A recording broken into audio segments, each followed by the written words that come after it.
All right, welcome to week one of Somatic Wisdom and Psychic Sensibilities.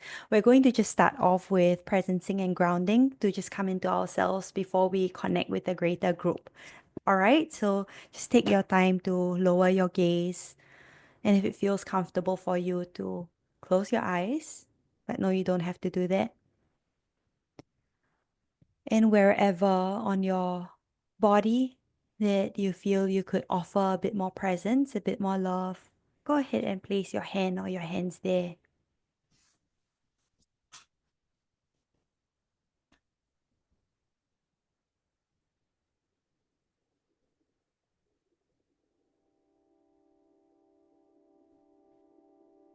And right here, simply bring awareness to your breath. And you don't have to change anything. Just allow for yourself to open this conversation with your breath, with your essence, your truth, your wisdom.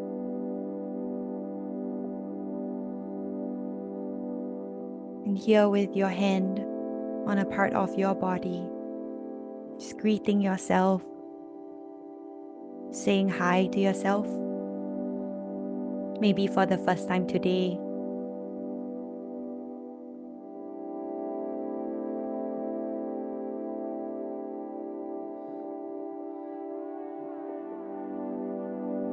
Then let yourself just receive the inquiry like a pebble being dropped into a pond.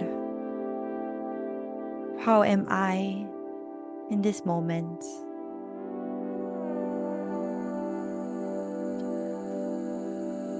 Without story, without justification, without meaning. Just allow for anything to emerge. And welcoming these images, these responses with warmth, with open arms, as best as we can.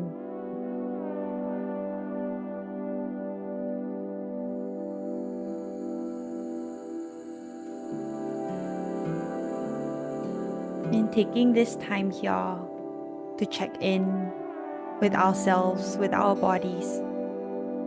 What is it that we're holding right now?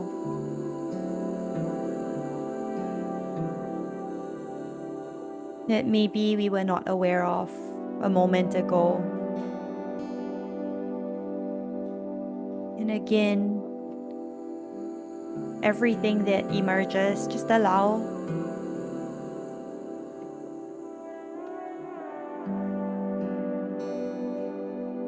Without needing to understand.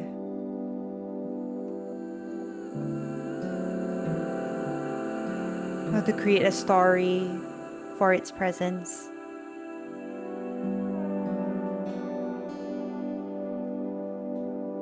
And here, as you're with yourself, maybe receiving the next inquiry. What is it that I need right now that I can offer myself?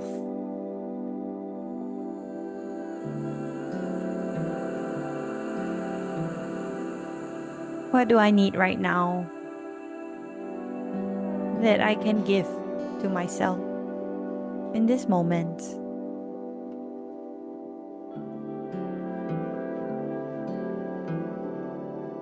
Without overthinking, trusting the first thing that emerges.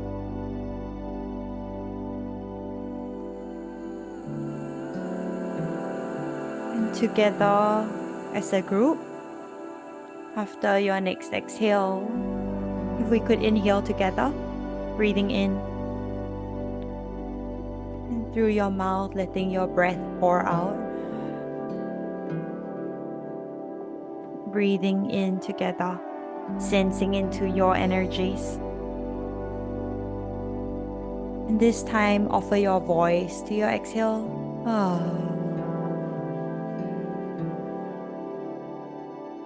Once more, taking a slow, easeful breath in, spacious and generous, and through your mouth.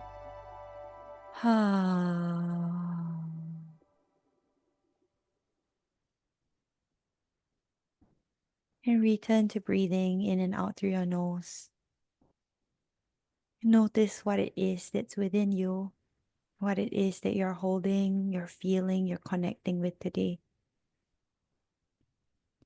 And actually, let's do this. So, without thinking, staying with that feeling, gently begin to flutter your eyelids open and allow for that feeling to show itself on paper through your art medium. So, through your color pencils, your crayons, just let this feeling express itself. We're not going to share it with each other, so this is private, it's just for you. So, as you are ready, we'll take about 3 minutes here to just express in this way that's nonverbal.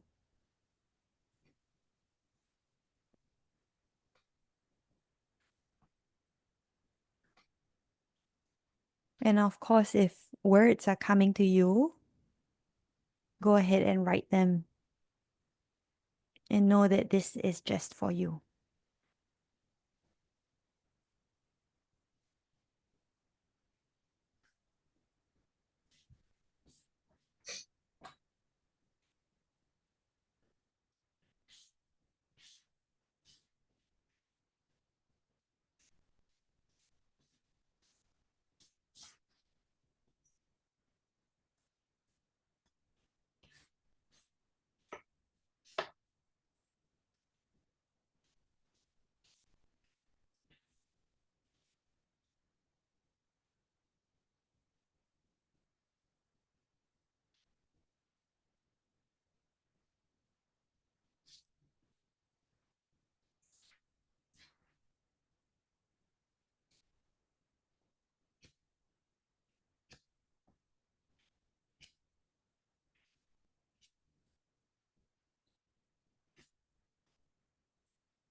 And just take your final moment here to finish up, knowing that you can continue this later.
Okay. All right. So here we're going to immediately come into an intuitive practice. Um, and it's a fun one. It's a gentle, fun one. So go ahead and just close your eyes for a moment here and sense into your own energy level. Zero being super drained, depleted, no energy, and 10 being really excited, super energized, full of zest, full of life. And from 0 to 10, just gauge where you're at. It's so funny seeing a few of you yawn at the same time. Take a moment and just gauge where you're at. Let your body tell you.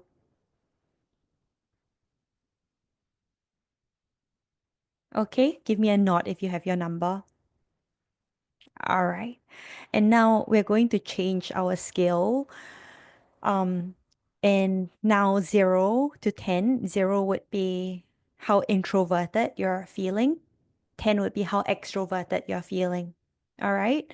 So just sense within yourself your introversion, extroversion. And actually, I like to do this. If you could open your eyes for a moment.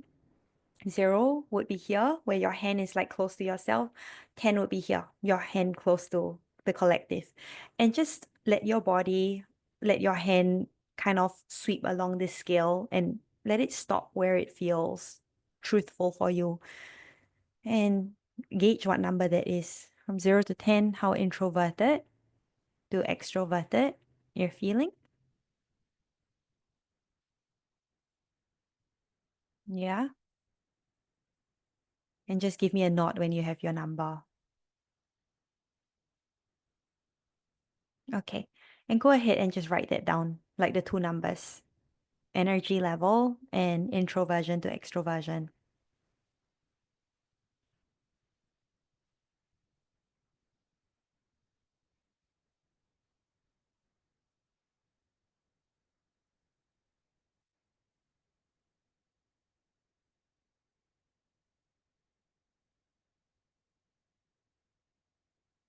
Okay? All right. And then now you're going to sense into the group's energy. And I didn't say it for the first time, but you can use your hand to do this for energy level. So here, what we're going to do is to sense into the group's energy level from 0 being low, and 10 being all the way up here. So with your eyes closed or open, sense into the group's field. Let your hand or just your cognitive knowing guide you into the group's energy. And when you feel like you have found the number, go ahead and add it into the chat. Just a number from 0 to 10.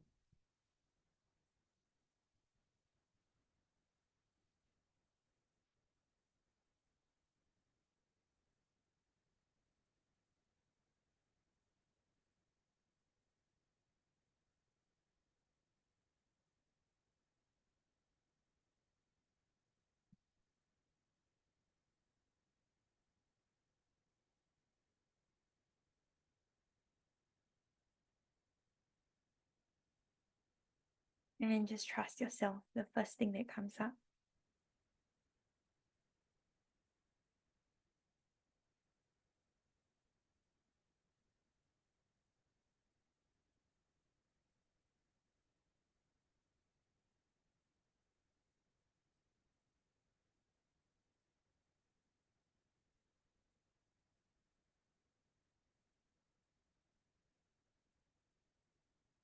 Okay? Or Rowan, did you want to add yours into the chat or not really?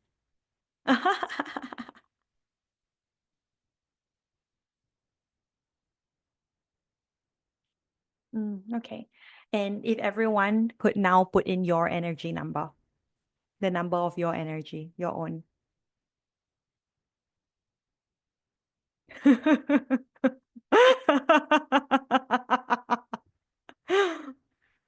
Really nice.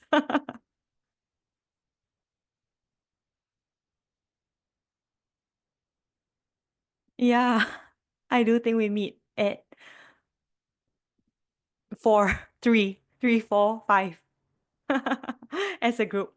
Okay, and now if you could do this, sense into the introversion, extroversion field of this group.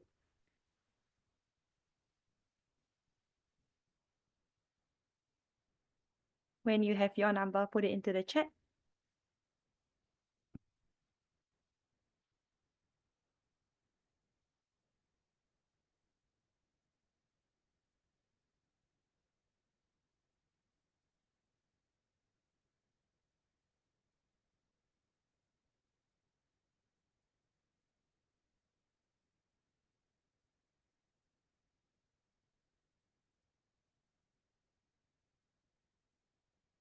So we have Clarice, me, Mel, Cara. One, did you have your number in? Was it? It wasn't 5, right? 5 was your own. Oh, it's 5. It's 5 for the group. Okay, perfect. Now put in your own introversion, extroversion.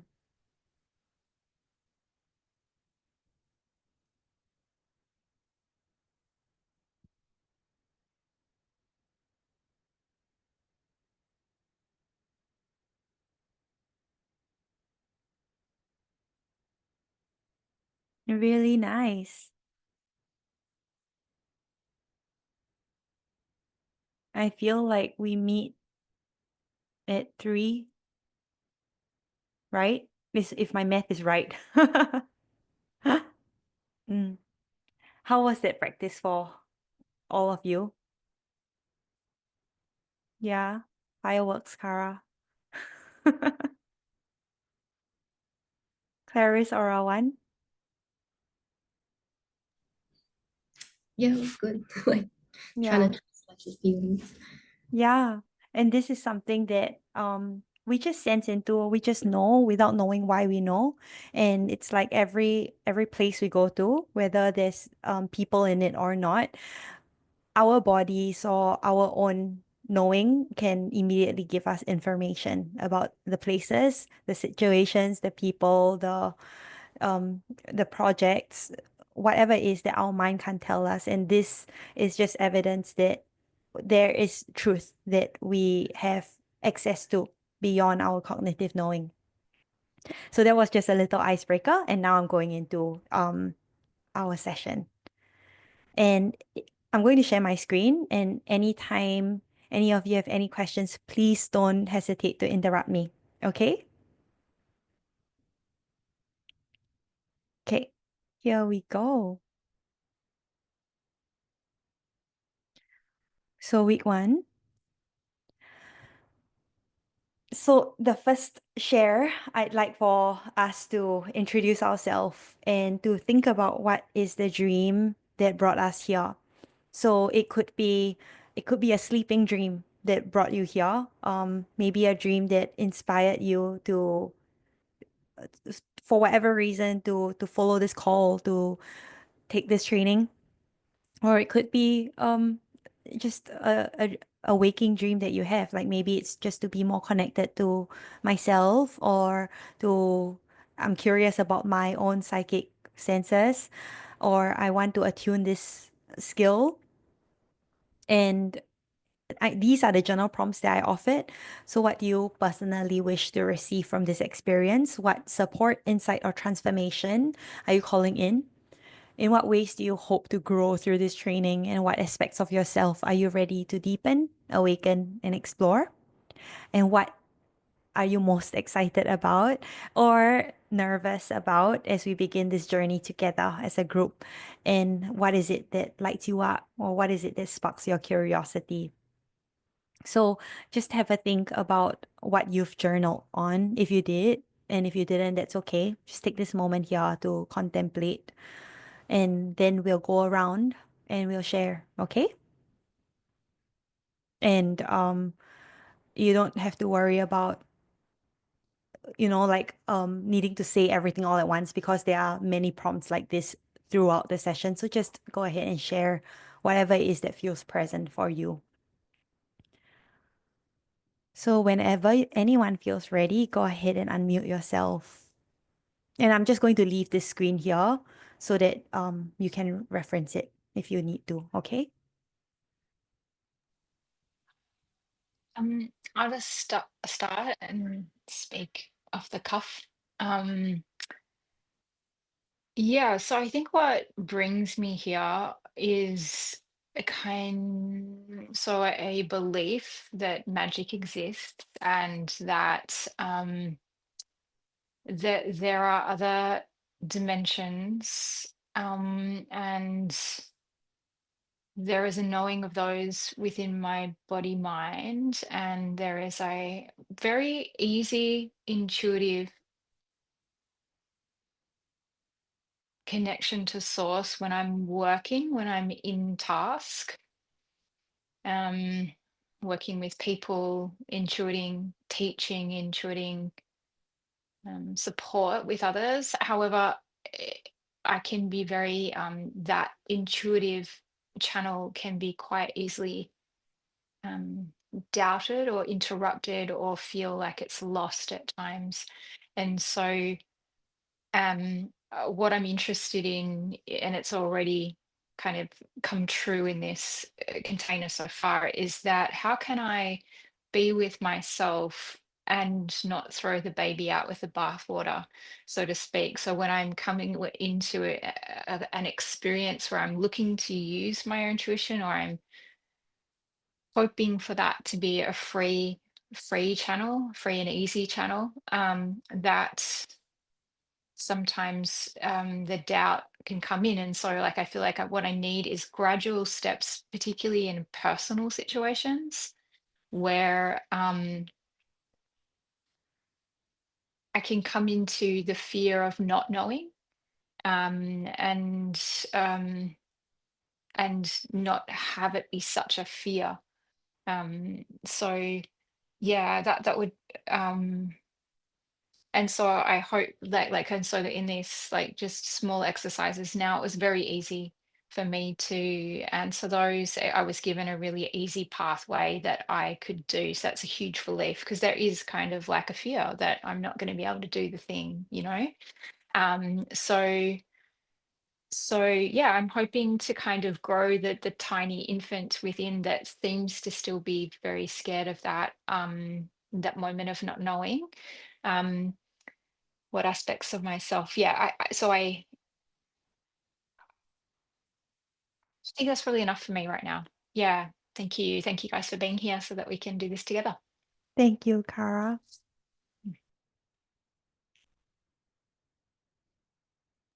Who feels? Yeah, Clarice. That's second, yeah. So, sorry, one. So I think for me, for my whole life, I've kind of felt like I've been on my own journey and I couldn't really connect with people around me. And I always felt like there was something wrong with me.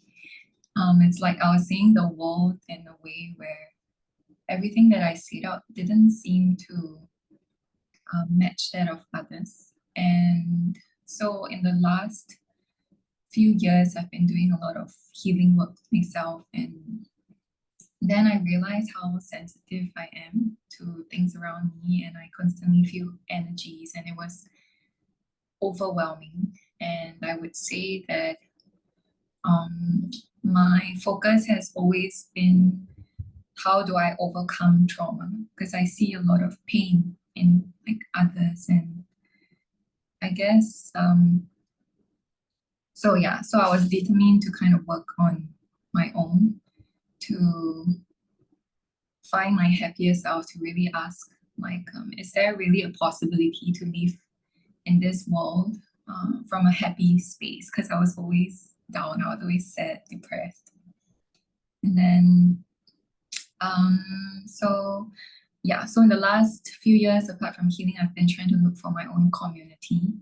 And I think increasingly over the last year, I realized that hey, I'm actually looking for my psychic community, people who are sensitive to, who have their own abilities, and um, or more so, they are back into their body, and we're able to kind of have this sense of safety and trust, and really people who are able to like see things in their own unique way, and then I can kind of learn from them. We can learn from each other, and yeah. I think doing a lot of, like, I went for a course, and it was on, I think, Kundalini, and we practiced this where we were like sharing energy with each other with our third eye, and it made me feel happy and whole to know that someone else is able to sense something in the same space. Whereas before I always felt like at home when I share, I say, hey, I feel all these things, but uh then they look at me like, no, I don't know what you mean. So I think for me it's to find my community, people I can trust, where it's safe, and that perhaps in some ways I hope to be able to alleviate some kind of pain and trauma in this world. I'm not sure how, but I'm just hoping that we will all be able to, or at least I will be able to help in some ways to move towards our evolvement as humanity. Thank you, Clarice. I hear your dream. Thank you. I can go next. Mel. Thank you, Steph, for creating this container for us. And thank you, Clarice and Kara, for your beautiful shares. Um, yeah, for me, I feel that, at least for the early parts of my life, I've always recognized that I was sensitive, but I didn't really have the environment to support that sensitivity, to support the intuitiveness, to support all these parts of me. And I feel like all of us have access to all of us have these gifts and intuitive parts, um, beyond our physical senses. Um, yeah. Sorry, I'm just sensing into what's what's coming for me.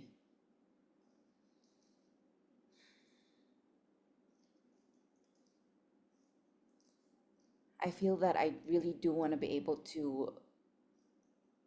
It's been a very, very winding journey with all these different aspects of my life, and all tapping in all these different gifts. But I feel that I want to be able to find ways to anchor them deeper, um, in the physical, which is why I feel that when you put this out and you put like somatic wisdom, I feel that all these, sorry, I'm rambling now.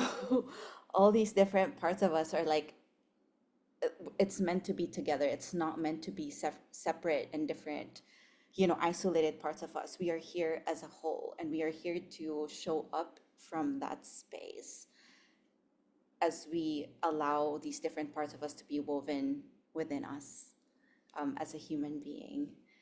And that is what I personally, something that I would want to explore in this container with all of you.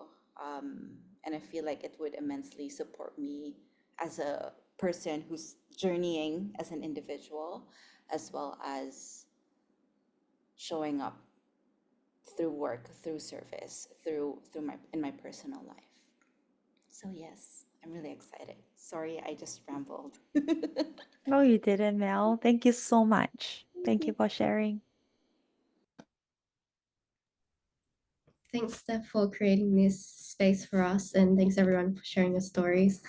Um, so for me, I feel like similar to some of you, like I think growing up, I feel like I've been sensitive, but the uncertainty came from, I guess, my parents telling me like I shouldn't be sensitive.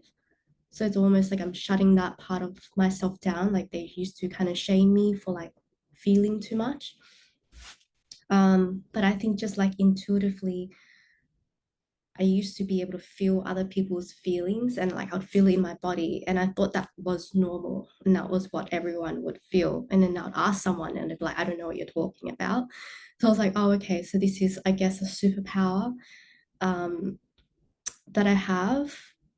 And I think what I used to do is I used to use this superpower for my business in terms of like marketing, because it's almost like I can feel what people might want to feel and see. And I didn't realize that was like a gift that I had compared to like my other colleagues. But then looking into it further, I felt like I've always been drawn to like the healing aspect of things, like wanting to help my friends or heal my parents or like heal my sister with like certain traumas and stuff. And then that's when I really dove into like the esoteric side of things, like kind of accepted and allowed that into my life as opposed to like shaming it. So the past few years I've just like been exploring that side, and then I've done some meditations, and I think certain things would happen during the meditations that I'm like, okay, wow, that's actually something. I'm not crazy, like it's something that does happen and I'm not thinking this up. So I think I love to join this group was because I wanted to feel like the sense of community, like there are people who are similar to me. And then on top, like wanting to validate is what I'm feeling real. And yeah, and I also feel like I'm just like a baby at this, and I just would love to develop it some more and like see like what comes out, just coming in curious as opposed to coming in from a fear perspective. Yeah.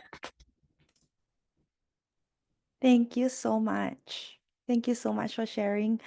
And I would say similar to all of you, like it's it's a very sure knowing since I was young that magic is real and that I am a sensitive being, and also then being shamed for my sensitivity. And it was only until I came into the work of somatics that I realized that before in sessions, before clients were to share how they would feel, how they were feeling, or what it is that they were seeing, I would see these images or I would feel it in my body. And it just became so clear to me that there is another conversation that's going on, that's not this, that's not communicating like this, but it's a more nonverbal communication, more energetic and definitely soulful. And then that was what inspired me to create Cosmic Conversations, because it's really that, it's speaking in that way, which is not really conversing at all in the language that we do know, and speaking in dream images, speaking in feelings, in emotions, in sensations, in metaphors and symbols, in myth. And this is exactly what we will be covering over the course of our 5 weeks together. We'll be doing loads and loads of practice, and just um remembering that practice is just practice. It's not something for us to kind of like grade ourselves or judge ourselves on. It's really just to have fun. And the other thing is, the more we practice, the more we'll find that we can expand and deepen our vocabulary in this new language, this language of energy, this language of soul. Okay? All right. So this is what we'll be learning through these 5 weeks. We'll be doing different things through theory and practice to strengthen our intuition and develop a deeper relationship with all of our clairsenses. There are more clairs than these, but these are the four that I'll be focusing on over the course of our 5 weeks. So clairvoyance being seeing without, like maybe it's seeing an image of something, or seeing a symbol of something, seeing something before it actually happened. Clairsentience, it's literally what Orawan just said, which is feeling something in your body, not knowing why, but just feeling it. And it's also maybe something that we practice just now in our icebreaker of like feeling into the energy of the group, feeling into the introversion slash extroversion of the group. And then claircognizance is just knowing without reason, without knowing how you know, why you know, but you just know. And clairaudience, it's like hearing messages from spirit, from your guides, just hearing guidance that can support us on our journey. And we'll also be learning how to discern what it the things that come through, the images that arise, which of them are projections and which of them are guidance from spirit, from our higher self. And then the outcome of this is really to be able immediately to guide others with confidence, to offer something like cosmic conversations, to offer psychic readings, soul readings, intuitive readings for others, just based on your clairsenses. And I know that some of us already do this. And maybe we use other tools like oracles or tarot. And in this in this training, it's to use your body as the oracle. And the most important thing that I'll be covering every week is self-care as a practitioner, which is how we continue to nourish ourselves and protect our energy, our inner resources, while holding space for others in a way that is um, practicing self-care from a place of love instead of a place of fear and protection and defense. Okay. And at any point, if any of you have any questions, please just ask. And how we'll be learning its somatic practices. Every week, we'll be doing different somatic practices. And I'll be also in the theory, I'll be covering different aspects of depth psychology, which is kind of like befriending our unconscious, the parts of us that doesn't necessarily make sense just yet, and learning to really live live out the questions that we might have, live in the unknown. And my my as an Aquarian, my biggest goal is always to build soul family, soul tribe, community love, community support, in which we don't feel like an alien, or we don't feel like an outcast, or we don't feel like we don't belong. And the goal is for all of us to stand in our uniqueness, our individuality, and feel a very strong, unquestionable sense of belonging.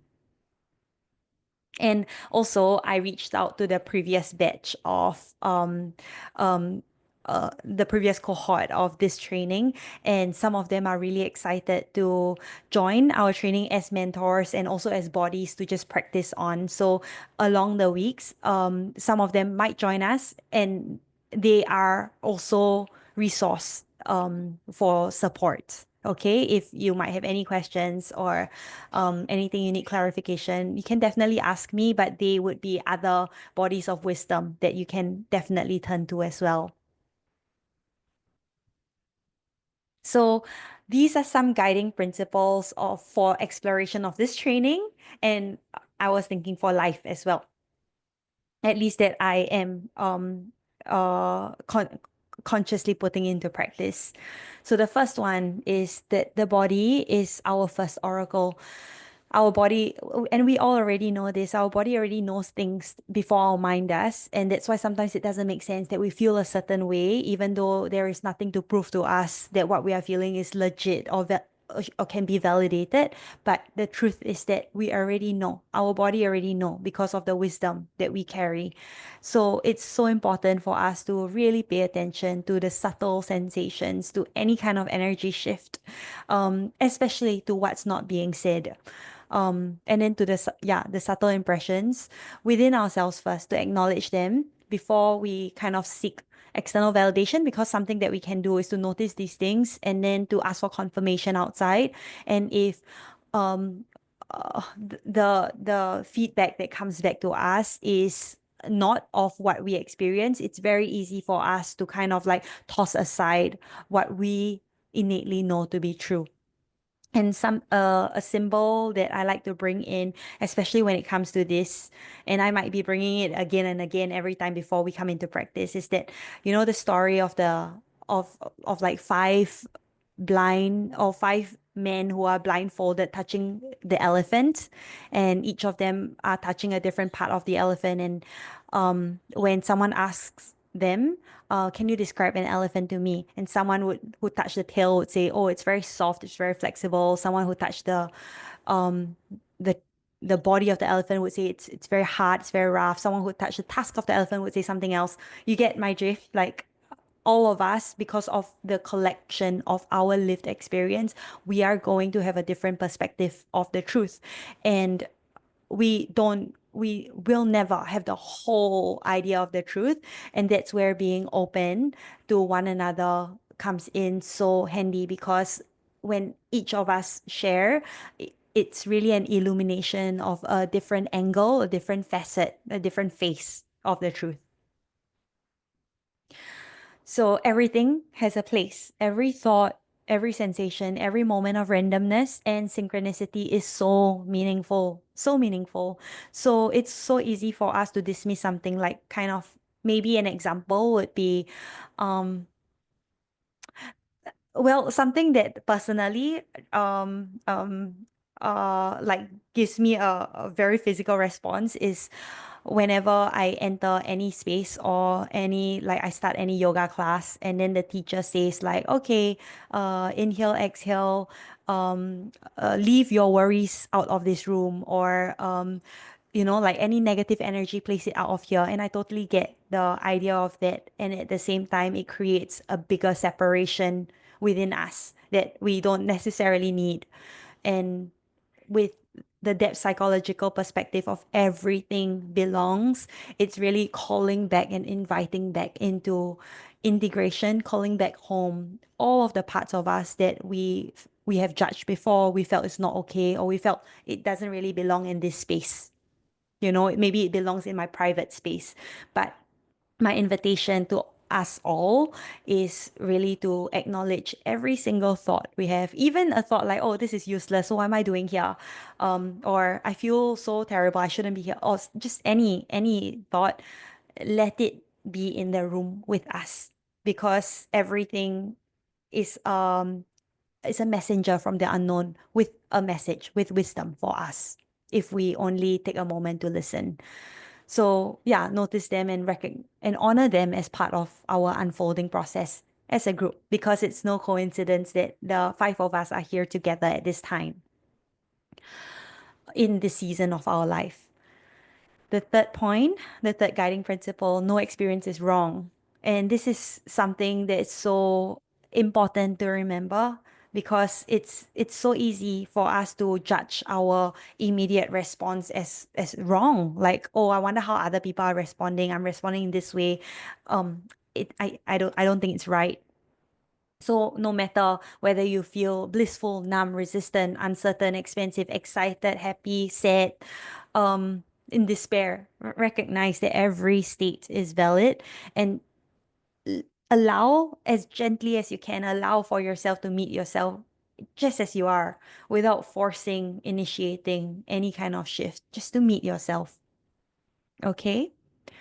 Take risks, but honor your edges. So there will definitely be times, especially if it's your first time in any kind of intuition course, there will definitely be times that you're going to be asked to come, to be like coaxed out, just outside the edge of your comfort zone. You can always say no. You have full sovereignty and agency. You don't have to do any exercise you don't want to do. You don't have to answer any question you don't want to answer. But the invitation is to step outside your comfort zone without overriding the capacity of your nervous system. So if something is going to bring you into overwhelm, it's best for us to listen to that, and then to not take that step forward, because maybe it's just not the time. And recognizing also that our growth, all of us, it will require discomfort. But the goal is also not to power through and push through and soldier on and then overwhelm ourselves, because we don't need more of that in our lives. Yeah. Slow is safe and safe is far. I love this. Trust the pacing of your process. Recognize that when you integrate slowly, it leads to deeper embodiment. So it's not like rushing from one thing to another, to another, to another, whether it's like tasks, or schedule, the way we schedule our day, or even in trainings, in collecting spiritual knowledge. Recognizing that when we really leave space, of stillness, of silence, of nothingness, of emptiness, it allows for us to come deeper into embodying the knowledge into wisdom. And recognize also that what doesn't make sense now, it will become clear later.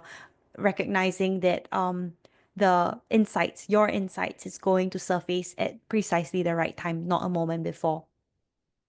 And maybe that's why it's like sometimes maybe you would have recognized, you tell a friend or you tell someone something again and again and again and again, but it just takes for you to tell them the nth time, or for someone else to tell them the same thing, and then it becomes a huge aha moment, because that's the time that they're meant to kind of like receive and meet with their insight.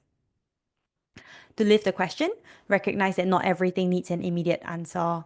I know it's hard, but as best as we can, to allow for mystery, for uncertainty, for unknowing, and also just acknowledging that whenever we rush towards certainty, and I'm super guilty of this, we do limit our evolution, we limit any kind of possibility, and we definitely limit discovery, because we're trying to kind of like pin down a concretized answer, and that doesn't really exist.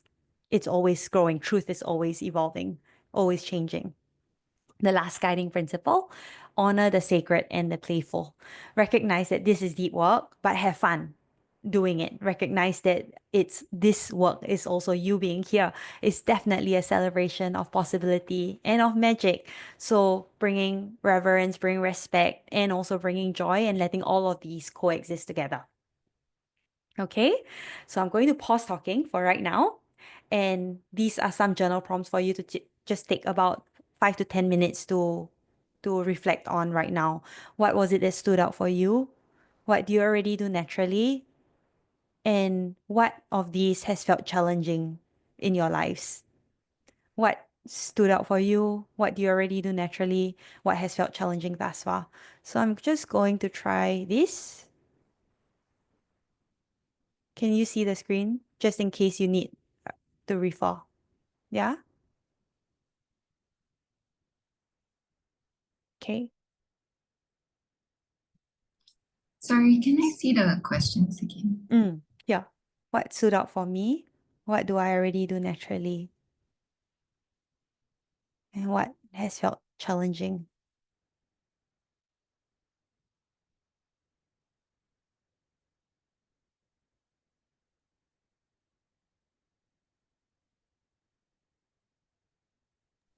Can I check in regards to the question you're saying Mm, to answer based on what you have just shared? based on these guiding principles. Yeah. Yeah.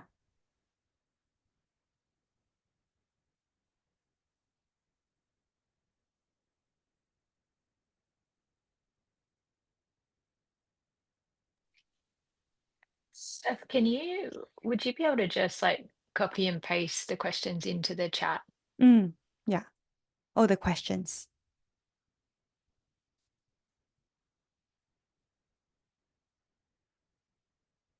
Yeah, it's in the chat.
Let me know if anyone needs more time.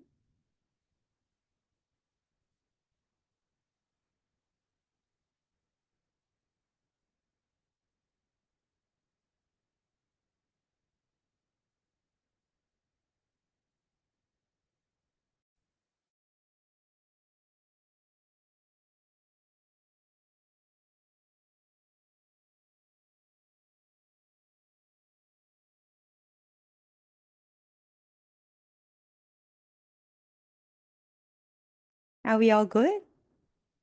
Okay, I'll just stop sharing for a while. All right. Hi again. I wonder if we could go around and just share maybe what stood out for you, what has been natural for you, what has felt easy for you to do, and what felt a bit more challenging. And also, I forgot to say this earlier, but when you share this time, I wonder if you could introduce your name or how you would like to be addressed in this group.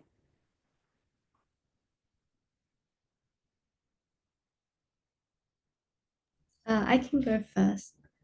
My name is Arawan, and what stood out for me was meeting myself where I am. And what do I do naturally is the feeling into my body and accepting that everything has a place and not dismissing like other emotions or other thoughts that come in. That was a practice thing though, so it didn't come comes naturally now. Um, and what felt challenging for me is because of feeling like a bit more sensitive compared to, let's say, the people around me, acknowledging that other people's truth also exists, like what you're saying, um, as opposed to dismissing, because I feel like I find myself dismissing sometimes other people's truths because it's like, no, I'm not really feeling that. Are you sure that's the right, like, the truth? So acknowledging that other perspective, and then I find myself also pushing beyond my nervous system capabilities sometimes. I think that's just like the trying not to be now these days, but the type A personality that I had growing up. Yeah. Yeah. Mm. Thank you so much, Arawan.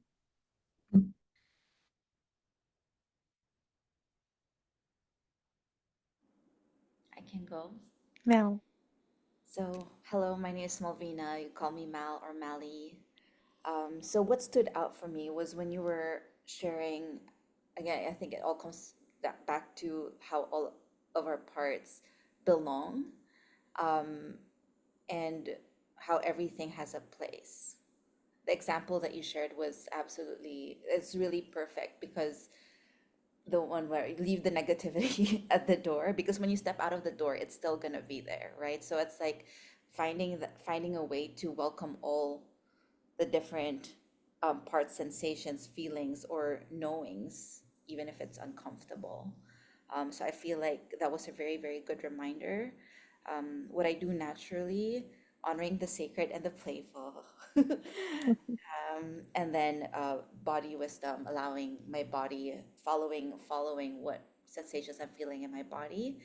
Um, but yeah, like Arwan mentioned, for me, this one has taken practice. This particular one for me, because I feel like there's some moments in my life where I've shut that part down because it was just not something that was fully accepted or supported. What has been challenging for me, not knowing, self doubt or second guessing myself, just because often when I'd share my experiences back then, it would either be dismissed or minimized. So I feel like I've been healing from that, and through spaces like this, it's very supportive for that process. So thank you.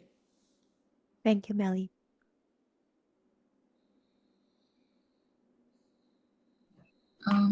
So for me, what stood out was the fact that our body is our oracle. I think I never really thought of it that way. Like I always thought it's external, and then I realized, yeah, my body is, to think of it, it makes it fun and creative. Um, Rather than, like, I think all along I've just been absorbing and receiving, and then it feels more like a burden sometimes. But then seeing it as an oracle makes it like, hey, I can kind of, it's a tool that's fun. Yeah. And then what do I do naturally? I think it's I've been called slow a lot in that I like to move at my own pace. And then now I've kind of trust, like I, no matter what others say, I still move at my own pace. It's like my intuitive uh, uh, what sensing is to just move and go with the flow, because every time I do that, I receive things naturally. And even if it has been against others, I insist I would do it, but it doesn't make me feel good because it makes me feel different. It makes me feel like I'm wrong. But because it's so natural for me, I know I just have to do it anyway. Because if I do otherwise, then it's tiring. And then what has felt challenging, I would say, is saying no, establishing boundaries. I get extreme reactions from like, I don't accept anything that you're doing, to what is the other one? To, oh wow, like you have this ability, and then can you help me read this, read this, read this, read this, and like suddenly I'm like overwhelmed. So I think it's being able to like balance between what do I share with those who maybe are not yet kind of accepting of this space, and how do I say no to those who are perhaps really asking out of curiosity, but then knowing what is my limit. And I think the other thing is finding confidence and trust within myself that whatever I'm doing, it's from a it's kind of true, and that um, because sometimes it feels like it's out of my comfort zone, that it feels like I'm doing it wrong. Like, so there's a lot of questioning. Yeah. Yeah, I resonate so much with it. Yeah. Yeah. And do we call you Clarice? Yes. Oh yeah. Sorry. I'm Clarice. Okay, perfect. Thank you, Clarice. Thank you. Thank you, everybody, for sharing. Yeah, like what I noticed is that, so what's natural for me can also be a challenge. Can simultaneously, in a different context, be a challenge. So, it's very natural for me to be playful when I feel, safe and among friends and loved ones. Um, but it doesn't take very much for me to not feel safe, or, the sensitivity kind of can create a doubt. And whether it's self-doubt or doubt in others, that can, um, and because of, I guess, it kind of becomes this full circle. It's like, oh, okay, so as a child, there were situations where it wasn't safe to um, express emotion or express my discomfort. And so I think then what's learned is that, I think definitely for me, what's learned or conditioned is that softness, weakness, and vulnerability aren't really safe to show um, in most situations. And so the revelation of that in me can sometimes bring up a real defense mechanism. And so, yeah, it's, yes. And so, like, I can simultaneously feel like I really know, and then in a split second, like, I don't know, and it flicks me into kind of this old defensive mechanism. So, um, yeah, like, I naturally notice my body mind responses, and I'm very sensitive to them. Like, it's always felt like my body has actually always felt like my superpower. But the understanding of it has been very different over, uh, like, as a dancer, as a performer. I was working with my body in a very, I would just say, an external way. Like it was very much about aesthetic. Whereas my somatic journey over the last uh, 5 to 10 years, I don't even know how long it's been now, but it's been more on the subtle level. So I can, I'm aware of it, but whether or not I know how to respond to it or have the capacity to respond to it is a whole other thing. Yeah, so I feel like there a challenge is definitely the fear of being wrong and therefore being exiled due to that conditioning, that early conditioning.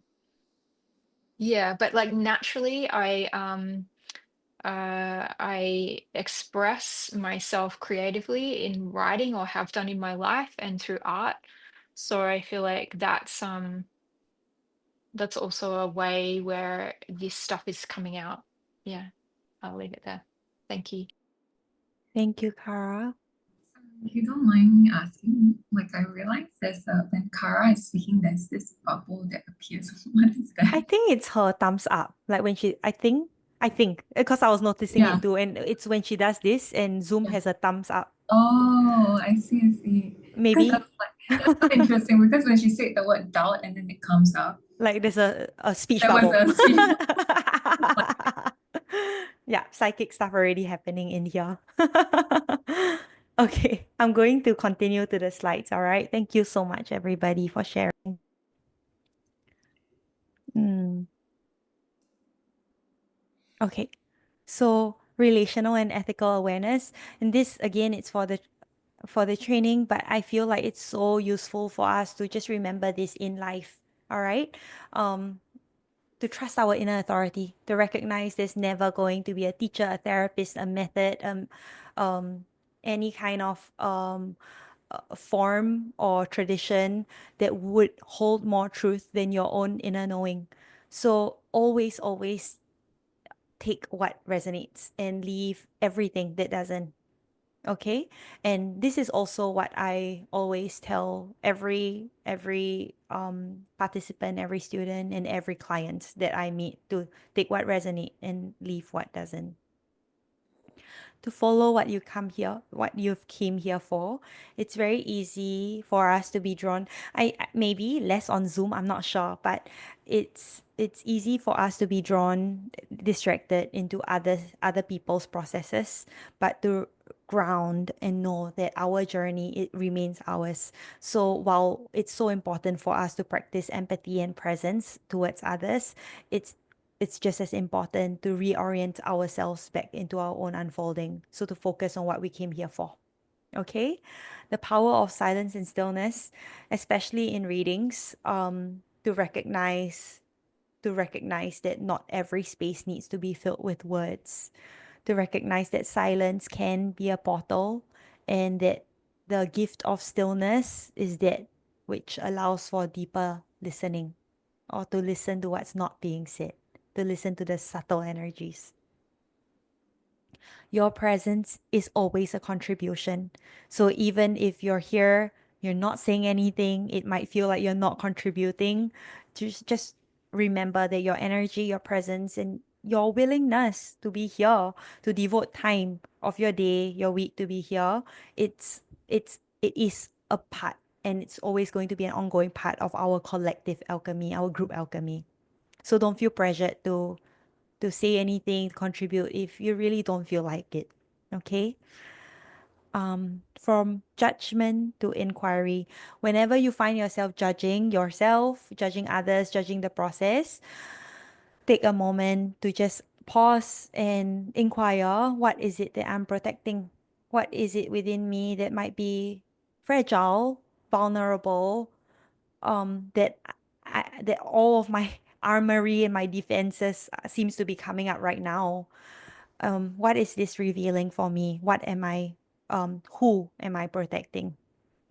And recognize that any kind of judgment, instead of judging the judgment, which is what we can sometimes do, especially when we are in this profession, this in like the healing community, for us to judge ourselves for judging, recognize that sometimes judgment is discernment, And also, judgment can also be a doorway to understanding yourself deeper. In fact, it's always a doorway to understanding ourselves deeper. Okay, so take note of what it is that we are judging instead of judging that judgment. So I'm going to just guide us into a little somatic exploration before we go on to the next part. All right, so if I could invite you all whenever you're ready, go ahead and close your eyes again.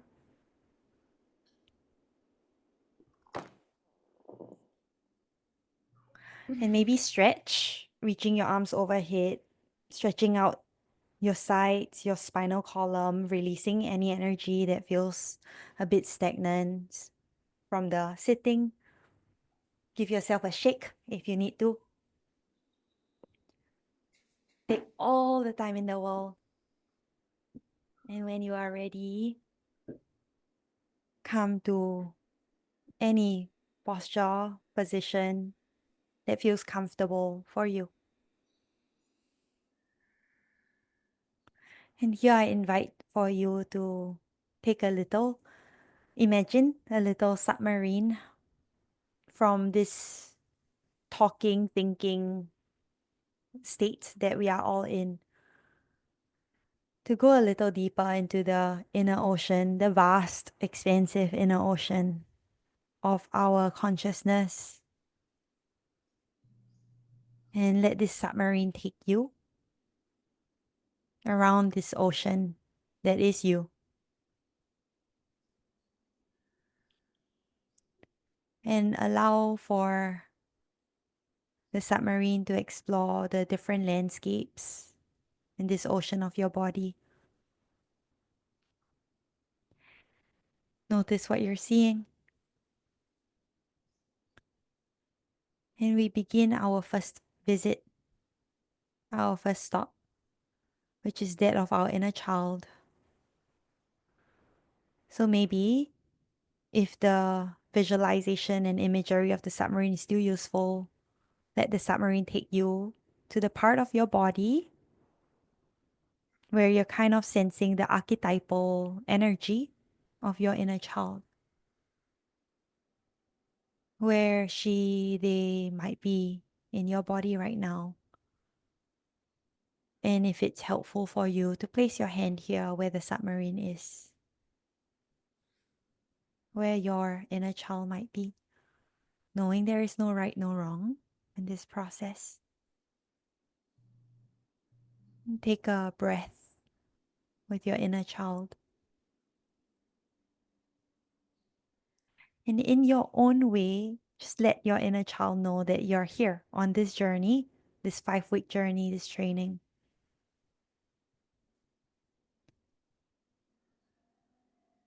What is it that you would want to tell them specifically about this journey, this training? What do you want your inner child to know?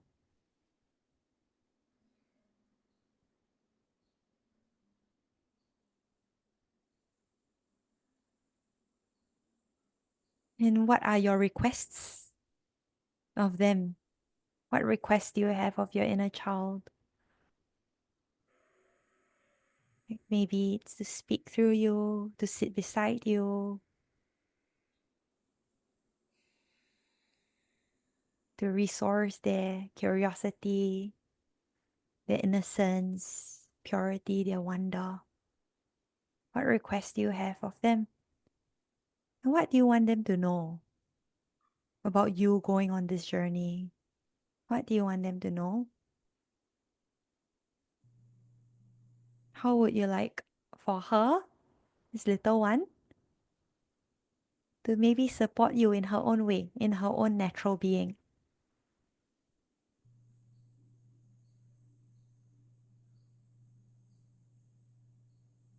And let that conversation come to a pause or gradual end. Take a breath, release, and let that image kind of fade, knowing your inner child's always here within you.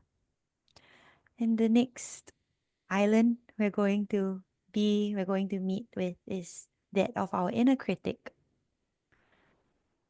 So following again the image of the submarine, if it's useful, Let the submarine take you along this journey in your internal ocean and sense into where your critic may be in your body, the energies of your critic may be in your body, and where you sense these energies, maybe place your hands here.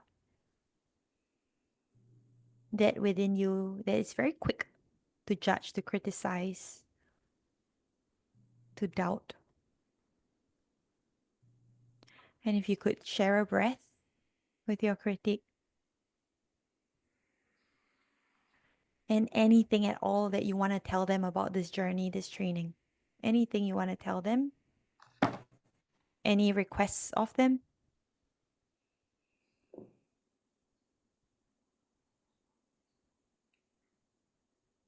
anything you want them to know, and how you would like for them to support you, and to still be warm and accepting of your critique. Very often in these practices, the instruction is to ask the critic to take a walk or to leave the room. But how might it be possible for us to experience this training in the best way possible with our critic still with us, still having a place in this space? What requests you have of them, what you want them to know, how you might like for them to support you. And this might be a longer conversation, so maybe letting it find a place to pause, taking an inhale, and allowing for the imagery to fade.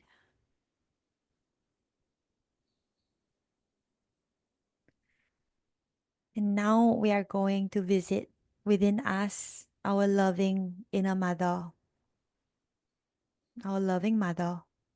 So let the submarine take you there to this part of your body where this unconditional love exists within your human body. Where might that be? Let the submarine guide you there. And you know it could be the same place with all of these parts. It could be the same place. So don't doubt that if your hand intuitively moves there. You meet your loving inner mother. Again, what is it you might like to tell her about you being on this journey? Are there any requests you have of her? How might she support you?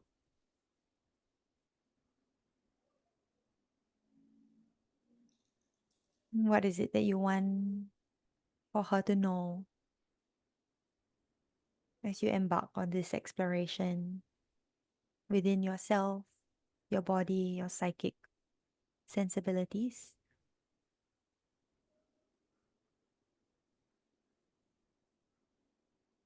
Taking an inhale. Exhale as you feel ready. And we visit our last part for this exploration, the wise crone within us. No matter how old we are right now, within each of us exists this wise old crone.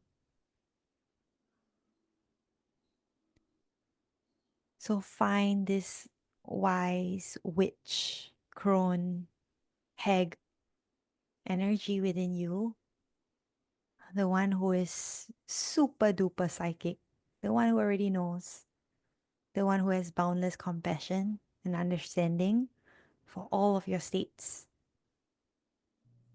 the beauty and the ugly. And she is so familiar with the ugly, and she owns her ugly. So this part of you, this crone, what do you want to tell them, tell her about this journey, this training? How would you like for her to support you, to help you through these 5 weeks, to be with you? What do you want her to know? Take an inhale. Exhale. And I invite for all of us as a group to just take another breath in as a collective.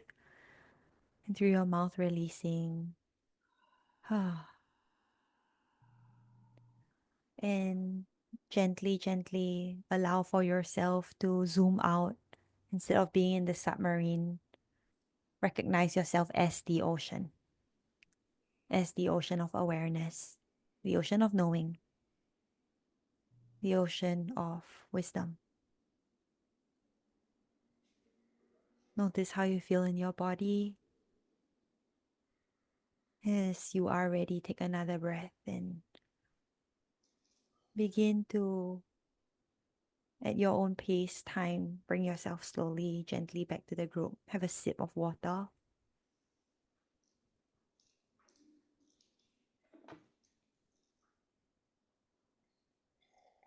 Welcome back.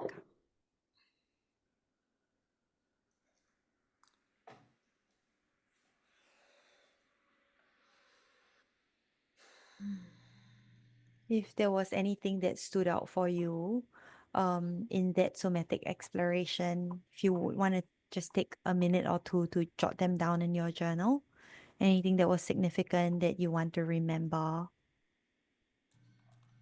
you can. Or if you feel like drawing to integrate that experience, you can.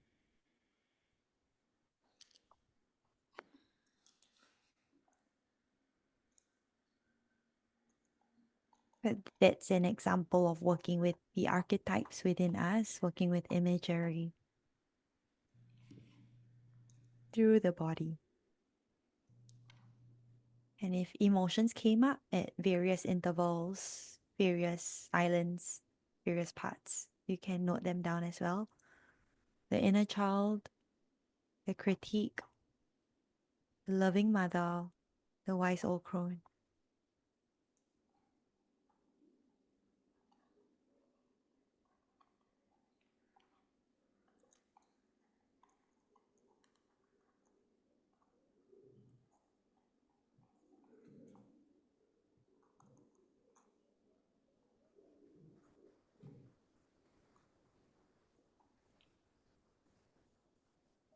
Okay.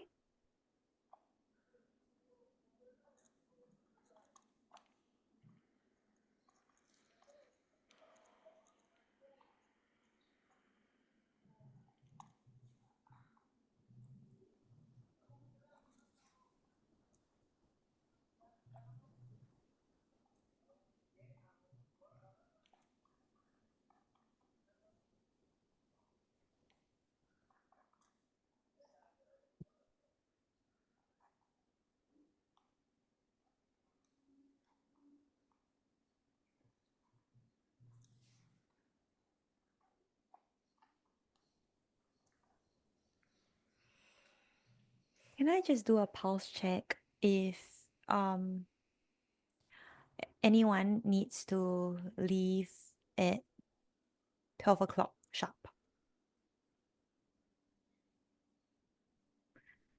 Would it be okay if we went over by about half an hour for everybody? Okay.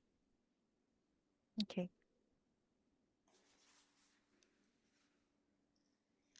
Okay, so before we continue, and we are just at the last bit of that before we come into the practical part. I wonder if we might want to go around and just share if there was anything significant at all for you, or just if you felt nothing. That's very valid, and I want to hear that too. Or if there was a reminder that felt quite special, sacred for you, or if everything came up that you already know. So whenever you feel ready, you can go ahead, unmute yourself and just share.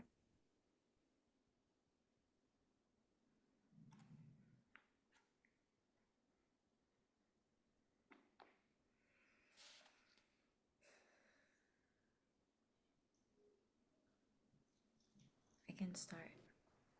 I didn't realize I was unmuted the whole time. Yeah. So yeah, I'll just share what came up and then the parts in my body where I felt it. So for the child, I felt it in my high heart and my throat. Interestingly, these past few days have a lot of connection with this child archetype, child aspect.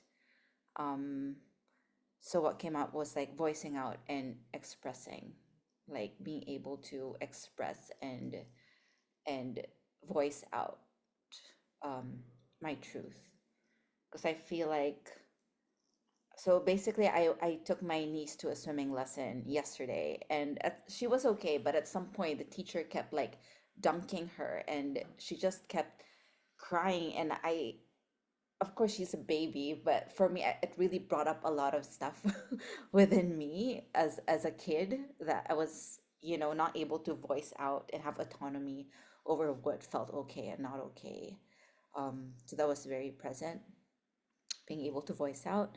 And then critic, I felt it in my solar plexus, what I had asked for my inner critic and how they can support me would be constructive and compassionate in the way that they would criticize or share information. Mother, it just felt like safety, non-judgment, just safe haven, like all parts welcome, all parts, you know, here's a comfortable, fluffy bed pillow for you to like rest on and be held. And I felt it in my womb. Wise crone, it's just or like I felt like the conversation with that part of myself is like you she was telling me like you just need to trust, like you have everything that you need, you know it. And so that's what present, use your heart. And true enough, like I felt the wise grown in my heart space. So yes, that's what came up for me, so thank you for that exploration. Thank you, Mel.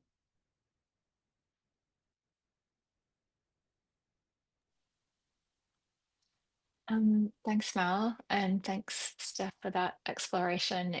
I was really surprised for the inner child to show up in my throat because my throat has felt like an area that has been very challenged in my life. Like, yeah, it's got a very long story.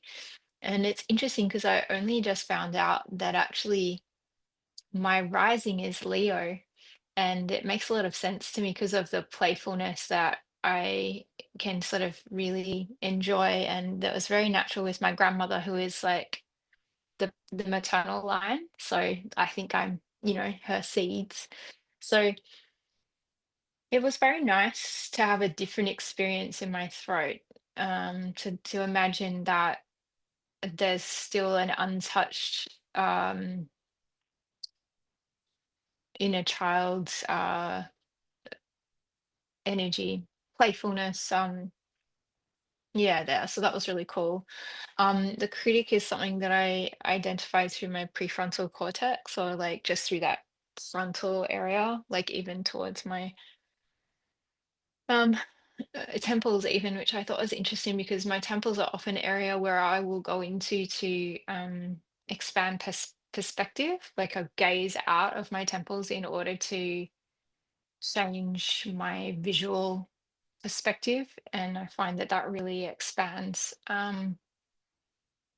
So yeah, but I guess that's what Steph was saying. Like the same areas can bring up different things, and that's what really brought uh, came to my attention in this is that even though I can identify certain areas with certain things, certain stories, that's not necessarily the case. So it's nice for that to be loosened up.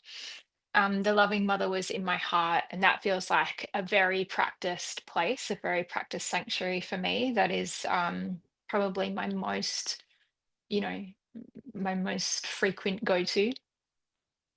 Um, and the wise old crone, as actually initially I felt it in my solar plexus or sort of stomach region, and I was surprised about that.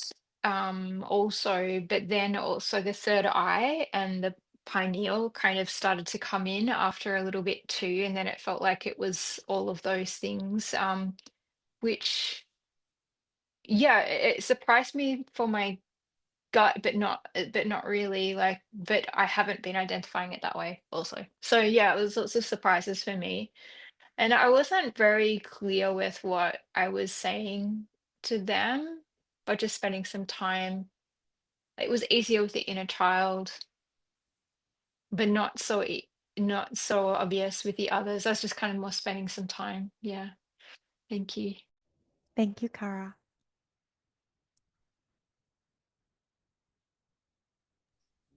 Yeah, I can share. Thanks everyone for sharing.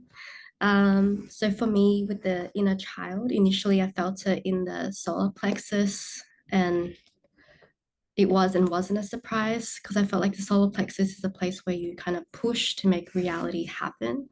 And I felt like sometimes I think growing up, that's kind of where my child was, my inner child was had to do.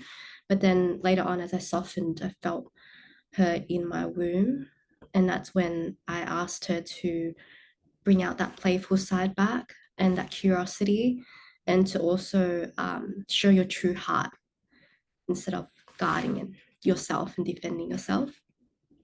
And then with the inner critic, I felt it on my head. So it's always like the thoughts that are always like running through my head. I said, I appreciate that you're there, and I know there's a purpose why you're here. Why don't you give me the discernment on what this journey would be good for me? So I'm like, why don't you use that in that productive way to like help me? And then also I said, can you just decrease on the critical thoughts? That'd be great. Yeah. And then with the heart, with the inner mother, I felt her in my heart. And that's when I felt really safe. It was like that love that I really needed. And she just said, I'll just offer you that support and unconditional love, and you're safe to be yourself. And then with the wise old crone, I felt her on my shoulders and my neck. And it was just like this conversation of, it's okay to trust yourself, and I'm here to support you. It's okay to kind of be weird or like, different. So that's kind of what I had with that. Thank you. Thank you so much. I love that. So much compassion. So for me, with my inner child, she was in my heart and it felt really heavy. I could feel she was tired and still need a lot of healing. So I asked her to rest and play, and that she doesn't have to be any specific way, just herself. So I just let her rest there. Initially, when I was imagining the submarine, it was kind of outside of me. I'm not sure if I imagined it right. And then it was on like above, and then I was like, wait, submarines are like in this like under. Then I was confused. But the wisdom I got from there was I actually didn't want to land. Like I saw islands, like an island, but I didn't want to land. And I think the wisdom I got was that I realized I don't land in places and stay, because if I do, I would actually absorb and lose myself. So that was another thing. And then for my inner critic, I realized it was in my like stomach.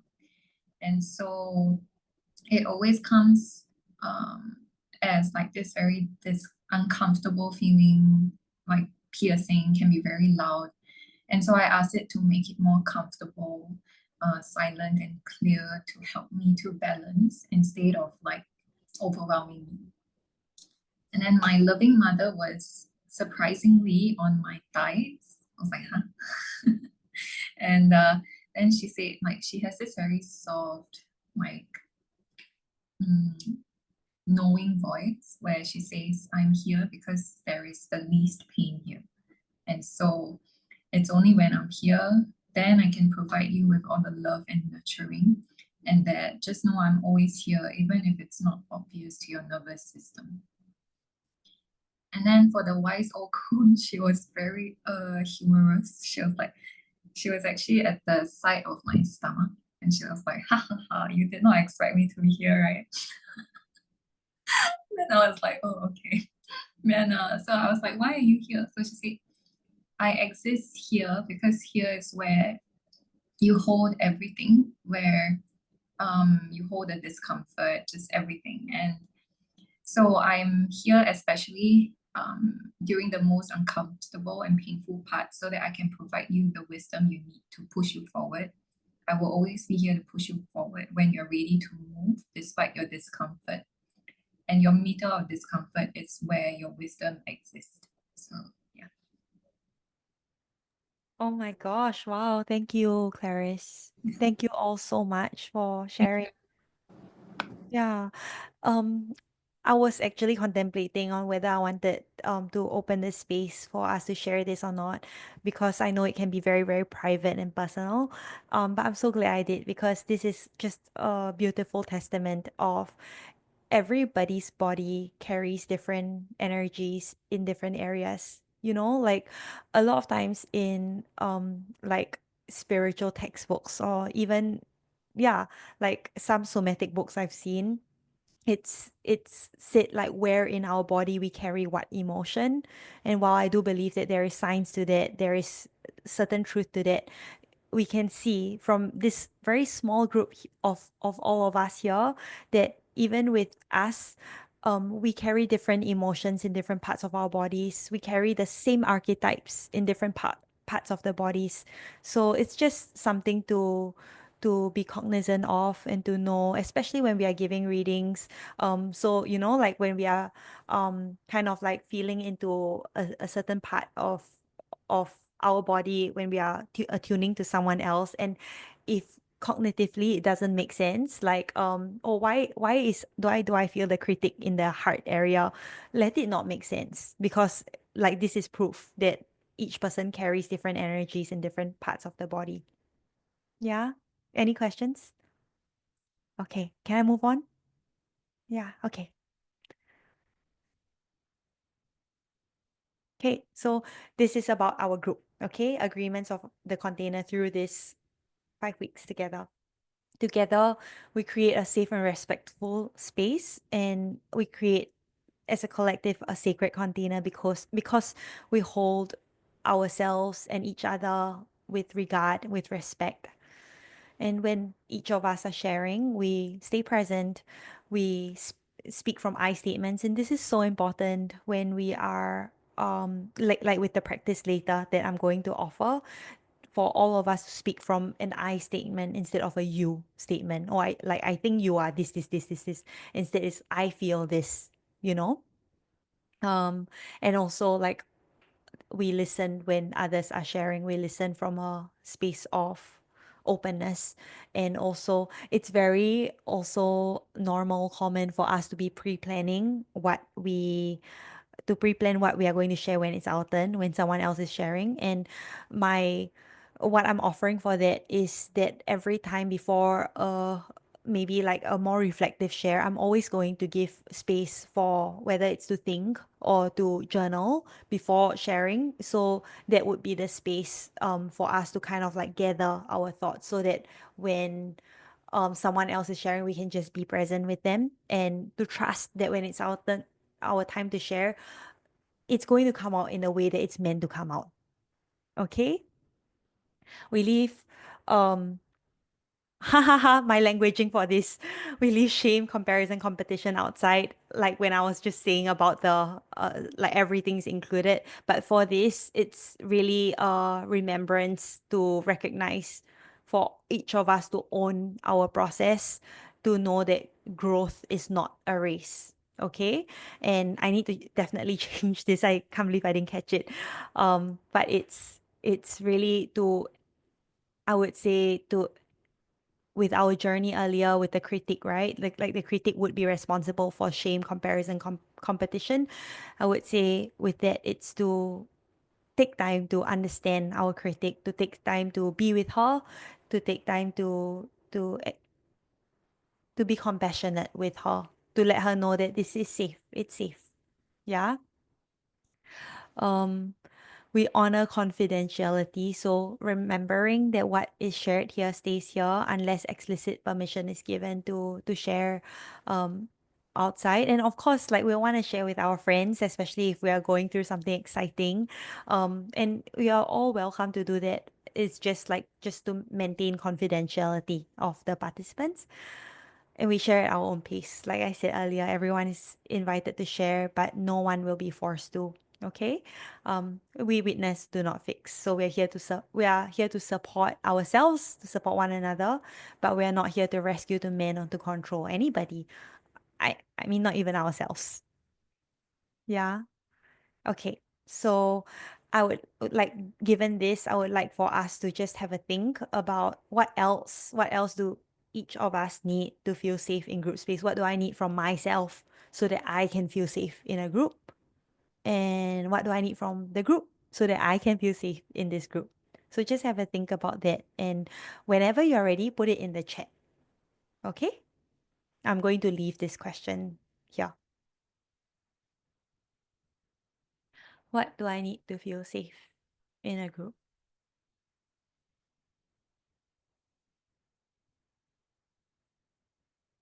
And I think like this is a very valuable reflection because every time I do it in each new group, when I do it, something new always emerges for me about how I can better support myself to feel safe in a group, or what I can request of others so that I can feel safe in a group space.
Thank you all. Take your time to go through what everyone else has added to the chat.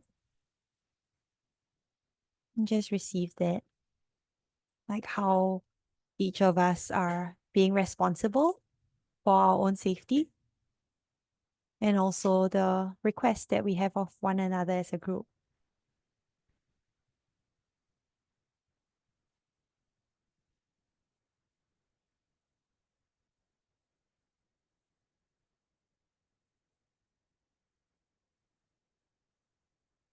Okay. And also, if at any point of time you need to snack or go to the bathroom during this session, please go ahead and do that, okay?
Do you want us to go into these journal prompts, or are we waiting for you?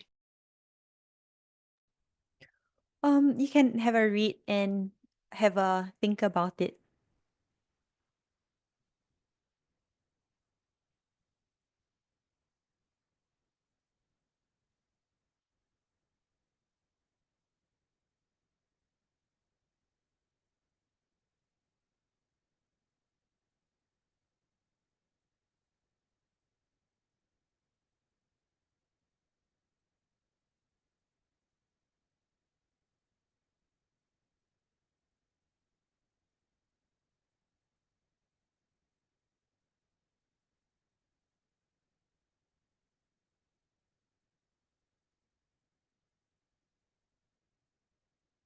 While we wait for Clarice, just have a read of this. We're not going to go into writing, but just have a read through and let yourself surf your unconscious to see maybe what situations may be coming up for you, what stories.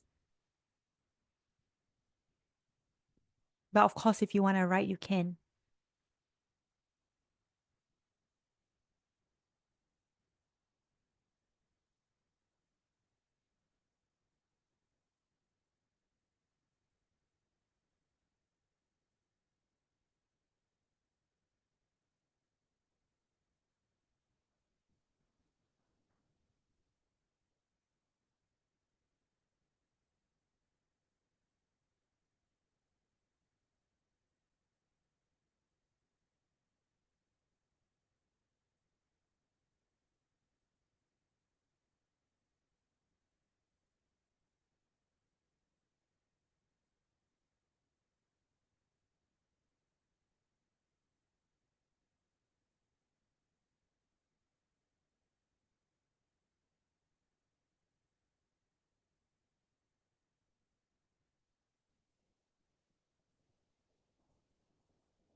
Okay, welcome back, everyone.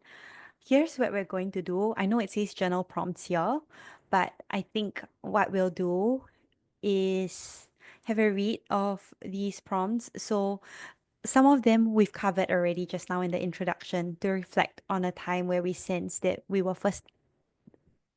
first sensed that we were different, that magic is real, the unseen is tangible, and that our intuition, we do have a relationship with our intuition. When was the first time you recalled that? Or you can recall that? And then also, what experiences have you gone through in your life? What beliefs, what influences have caused you to doubt, suppress, shut down, disconnect from this part of you?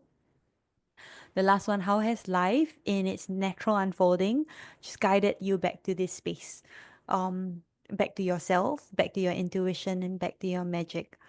And instead of writing, which of course you can, but instead of writing, I would like to invite for us to just pick an image that comes up for you. So maybe it's like a time in your teens, or a time or a recent time that kind of speaks to one of these prompts. So just any image, and use your art material and just recreate the essence of the image. So you obviously don't have to draw out what happened, but just create the essence of that image with the art. All right. So I guess another way to phrase that might be, as you read these prompts, notice what's coming up in your body, and from the sensations of what's coming up in your body, create the art. Don't think so much, and just let the wisdom within you express itself. So it's like a somatic conversation that's without words, maybe. And if that's not clear, just let me know. Could you just repeat just the last like couple of sentences or something to that? Yeah. Yeah. Ma- Yeah. As you read these reflection prompts, notice what's coming up in your body. And it could be anything, right? It could be excitement, it could be grief, because for so long maybe we've disconnected from this part of ourselves, or it could be relief to have found our way back to ourselves in this way. So just notice what comes up in your body as you're reading these prompts, or it could be nostalgia. And then from what comes up in your body, create an art piece. All right. We will take, can we take about 10 minutes with it? Is that okay? All right. So we'll gather back at 12:10.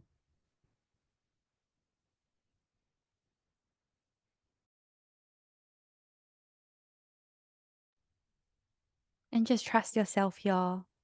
Recognize where you might want to overthink.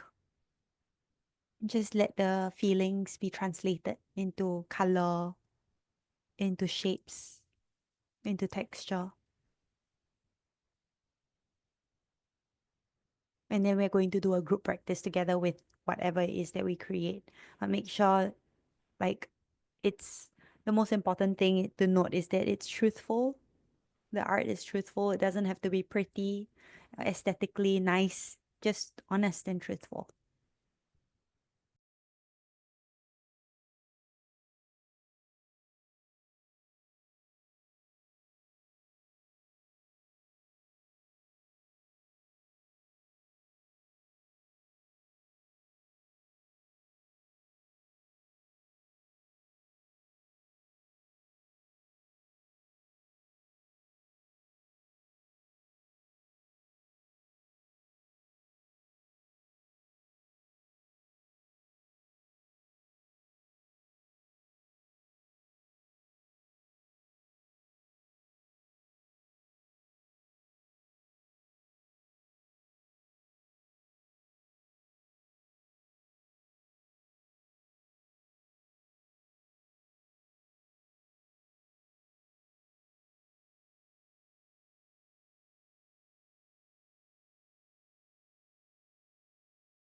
Take about 2 more minutes.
Okay, finding a place to pause.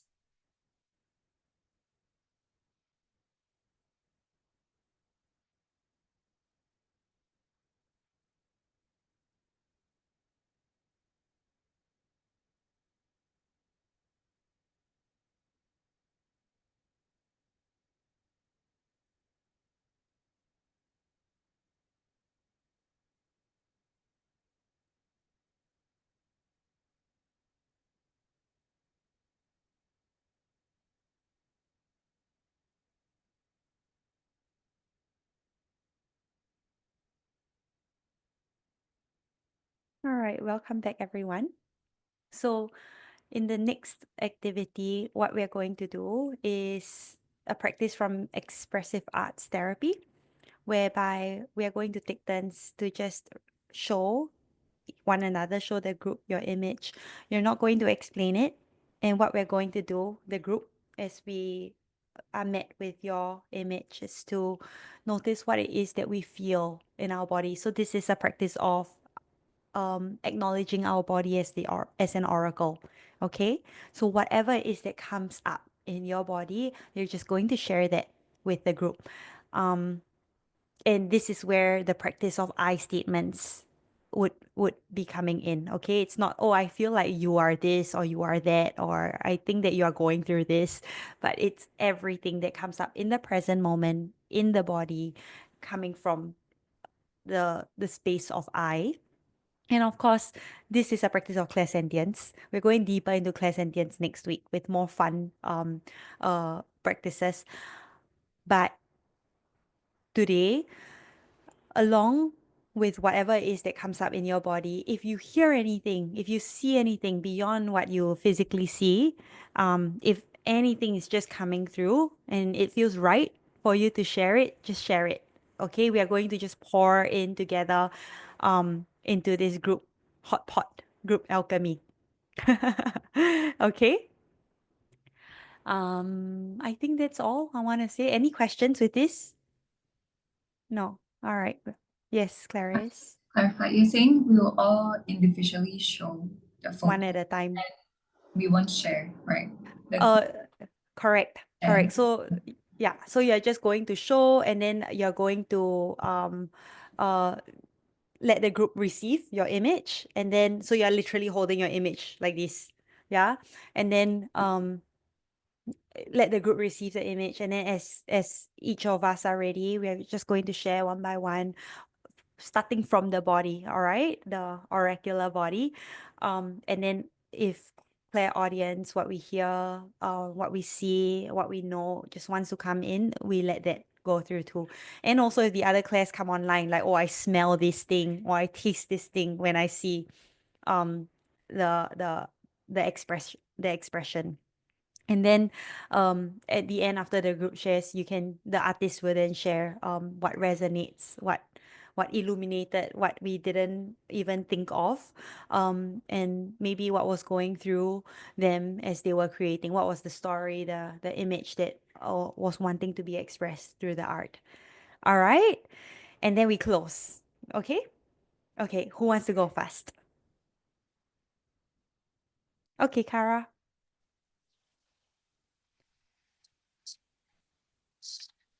Oh, do you mind turning off your blur? Everybody, switch off your blur so that the image can be seen. I'm going to do that too.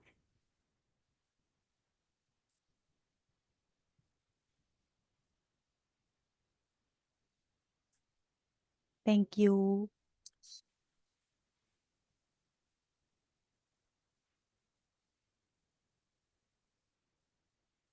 Mm. Could you lift it a bit higher, Kara? Thank you. A bit lower. Yeah, perfect. Mm.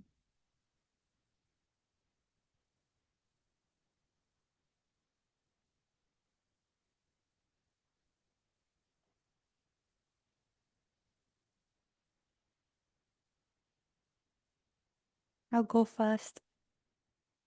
When I see it, do you mind still holding it up? When I see it, immediately it feels like a full body exhale. It feels like a release, a relief, and all of the different colors, like the colors I'm most drawn to is the yellow, and within me it feels like a very neon archetype. It's like the part of me that maybe feels like it stands out, and it stands out in an obvious way. And when I see it being harmonized with the rest so beautifully, like in a very complementary way, it makes me feel a sense of belonging. Like even though I'm different, even though like this very significant part of me stands out, it's like I can still belong. And um the different colors, it gives me a sense of uh like multiplicity. Like I'm in a group, but everyone is different in the group, yet we all complement each other. There is a way for us to coexist being different. So that's me. Thank you. I can go next. When I see this image, I actually started hearing these kind of like gentle ambiance um, waves that feels very like harmonious with moments of glimmer and sparkle. And I feel like it's the yellow that is speaking through different layers of the colors.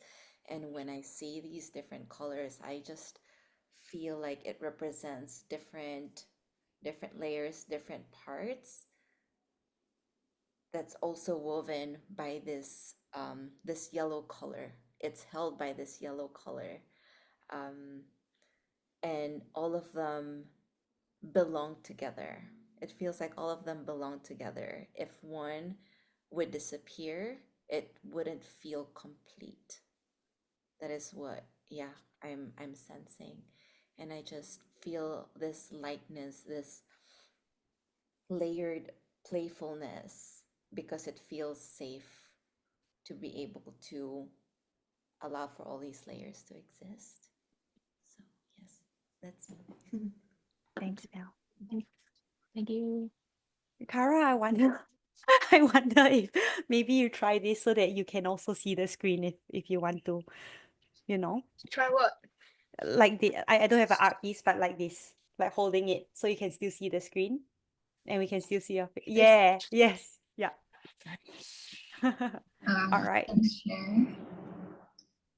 So when I first saw the image, I heard hope, hope, hope, and then but then it suddenly felt in my body like a tightness here, and then the throat, the heart, and then the stomach, and then I heard grief, and it's this feeling of I really want to grieve. I feel there's some kind of sadness that I'm still holding here that I need to grieve out. If not, the hope is I can't hear it because it's so loud in my body. And then I heard dead. Like I'm not sure what it is, but I heard dead. And I think concluding, I then imagine like a picture of like a meadow, a field, a white field where like my dreams are actually possible. And something about just looking at trees give me a sense of calmness. Yeah. Thank you.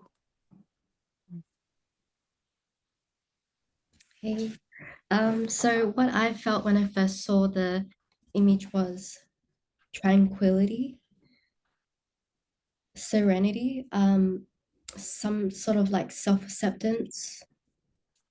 I did hear like waves as well when I saw that. It's like these sort of crashing waves that was coming through. And then with the different colors, I felt like there was parts of like grief or anger, and that could be from the red, or like blues where you just don't feel like fully sure of like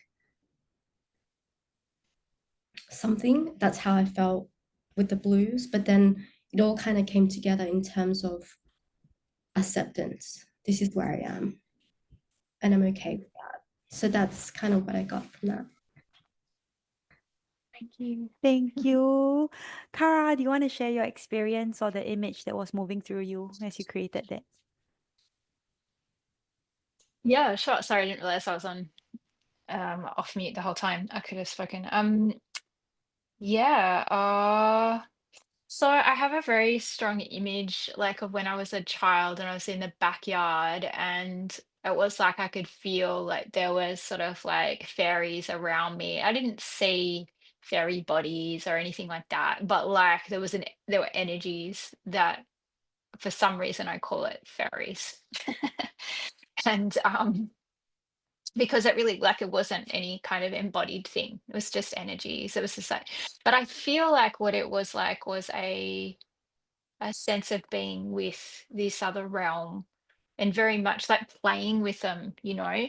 Um yeah, and I think that it's so interesting whatever like what everybody said like really resonated even though they're all very different. There was aspects like, you know, like you know, aspects of the ocean that really speak to me, that like the ocean really speaks to me. And so it's probably going to come through in nearly everything that I do, like as in um the different layers. I think that's really true because I do feel like a sense of grief when I consider when that moment comes in because it's not remained, you know. It was kind of it was almost like a last the last moment of that childhood porousness or something that, and then after that it was somehow shut off, due to the, all I would say is like the conditioning of life and the kind of survival mechanisms that then came in, I think. But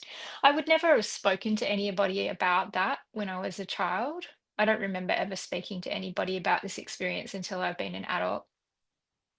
So yeah, it really, like, it's really beautiful what everybody said, because it was, and it's funny that you mentioned the yellow, because the yellow is the first thing. It's like my favorite color. Like, I just, it is hope for me, for sure. Like, um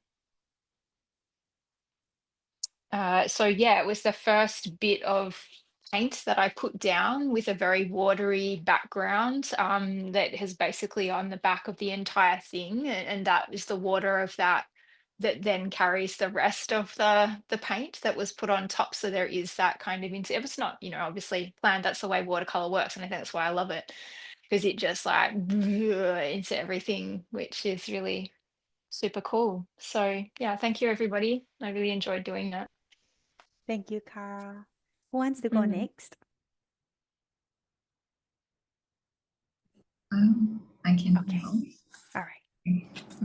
Yeah. I don't know if it's feasible.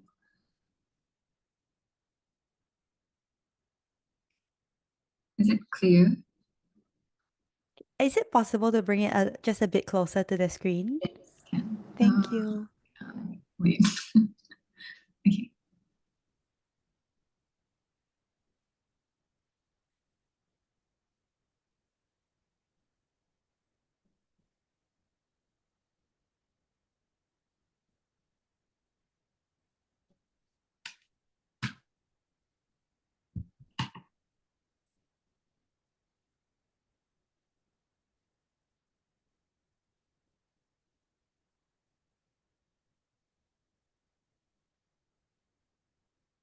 This makes me, I'll go first. This makes me so,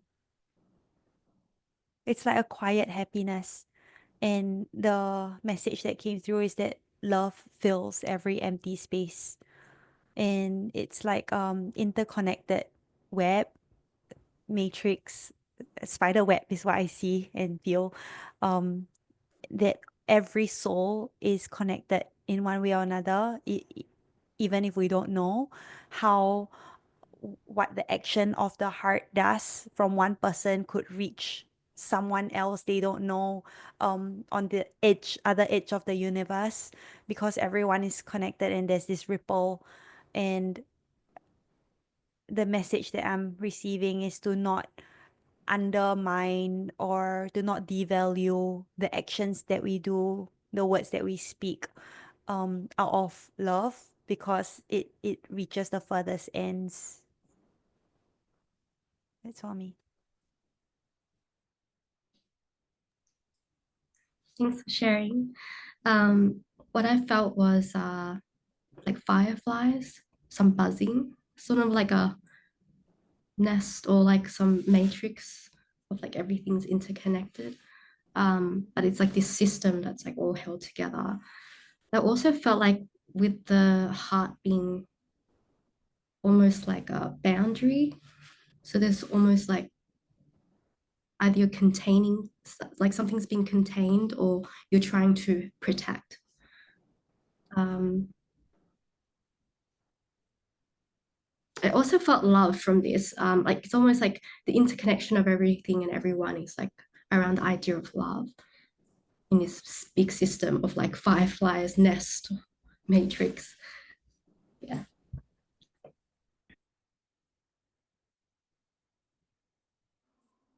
I can go next.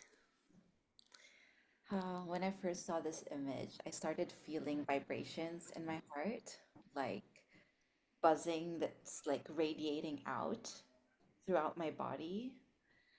And what I'm feeling from this image is it's like it feels like a very meta meta love situation going on here where everyone has different everyone's in different situations and everyone may have a different connection to what the essence of love might be to them at that very moment, but all of us are also somewhat connected by wherever we're at through this point of love. And yeah, just feeling that safety and connectedness, whether we're all aware of it or not. And I feel that allowing ourselves to, the sense of allowing ourselves to recognize that existence within each other creates a sense of harmony and deeper connection. So, yes, that's what I sense. Thank you, Clarice. Thanks everybody, and thank you, Clarice. The first word that I thought of was joy. Um, it's a very like there's this upward motion, and you know this inward motion, and then this sort of the conversation with different motion sort of arcs and pathways. So like there's room for all of this inside your um, image, and yeah, like very much what everybody has said is it's like everything is talking to the other, and it seems to be space for all of that difference, and yeah, and so yeah, it has a vibrancy to it. It feels very alive um, to me, and yeah, it's like an unusual structure, right? Like, yeah, there's room for all different. I guess it's a similar to what I was saying before, but different pathways, different ways, um, which feels very true of, let's say, um, you know, this idea of the great mother or Shakti or love. So that's like kind of what's comes in for me. Yeah. Okay, so I love what everyone shared. I think it gave me an interesting perspective, because for me, like every little part kind of, I started off with like the pink. I went with like individual colors. So it was like pink first, and then I was like, oh, I'm starting to draw something nice. And then suddenly I started picking yellow, and then there were this ugly parts of it that's coming up. And then I had to cross out my heart, and I was like, why am I doing that? And then, but I felt like, I think it's a story of kind of like, okay, maybe I don't go too much into the story. I think what I felt surprised was hearing how kind of big picture, like most of your sharing was, that you receive from this, that there's this whole metrics and like acceptance of different kinds of people or love, which is something that I've always tried to kind of intentionally do. And so to know that it's received in that manner, instead of like maybe like the trauma that exists or the pain that exists, like I feel happy about that.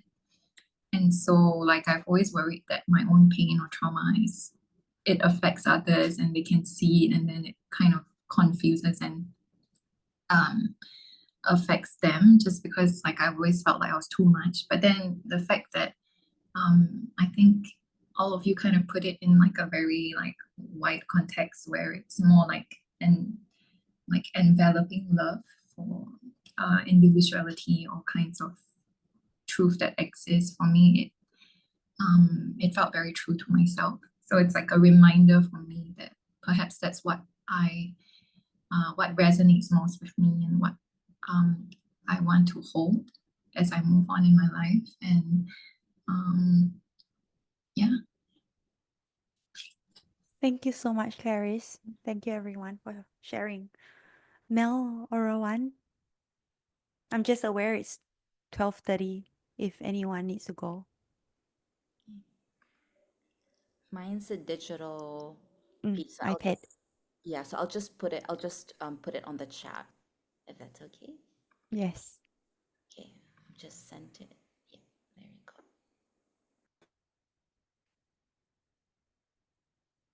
Is it the Zoom chat, Mel? Yes, Zoom chat. Okay. It's loading.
I can go first.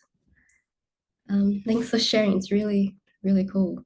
So the first thing I got from this image, I felt like there was like an awakening process with the bottom half of the image with the, I don't know how to explain it, that stained glass window look.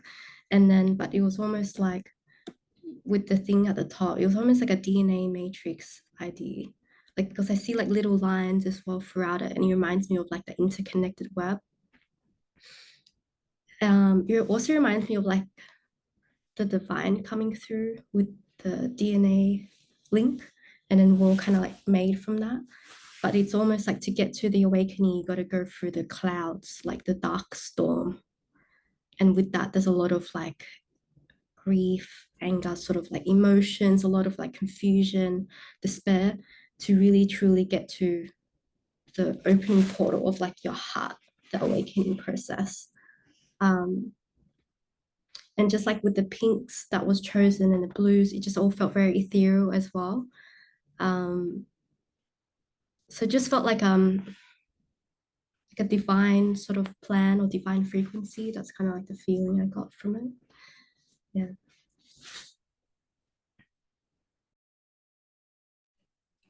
I can share. So I'll just refer to the image so I can see you guys.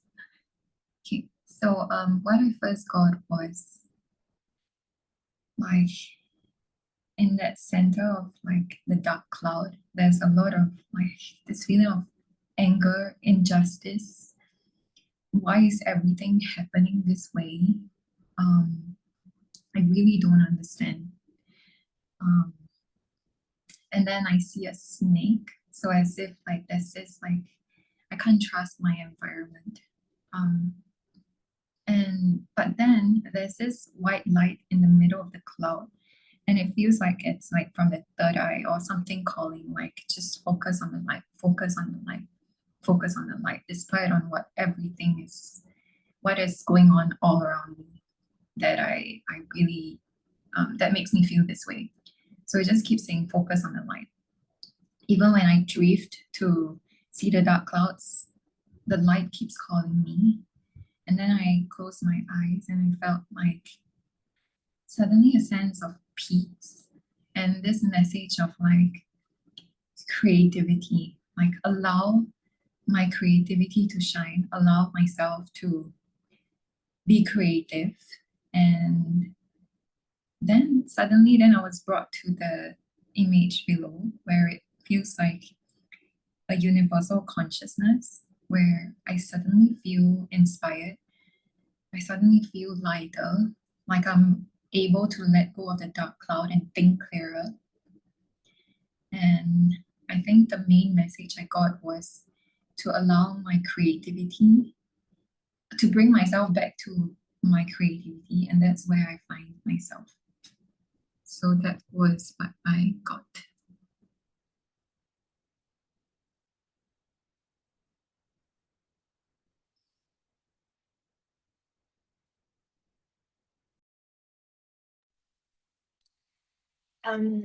Thanks everybody for your shares. Thanks Mal, this is super cool. Like luminosity is kind of what is overwhelming for me. And like Clarice said that, yeah, it's everywhere, like as in it's shining through what look to me like big ancient stones, like moons within moons within moons. And the pink and the red is like almost like a cobra and snaky snakiness. And it's just like all of the pink is like these wonderful kinds of for me it's like pathway, like there's so many pathways. And uh but it speaks to dimensionality, to the fascia of the cosmos, right? Like something like this. And a real excitement and a birthing of DNA there with the yellow and the green and the white. And yeah, it's like an ecstatic birthing there. Uh, and it's interesting because like the whole thing feels very with the exception of like the mandala sort of like very symmetrical piece at the bottom, everything else feels very without structure really. You know, it's doing its own thing. um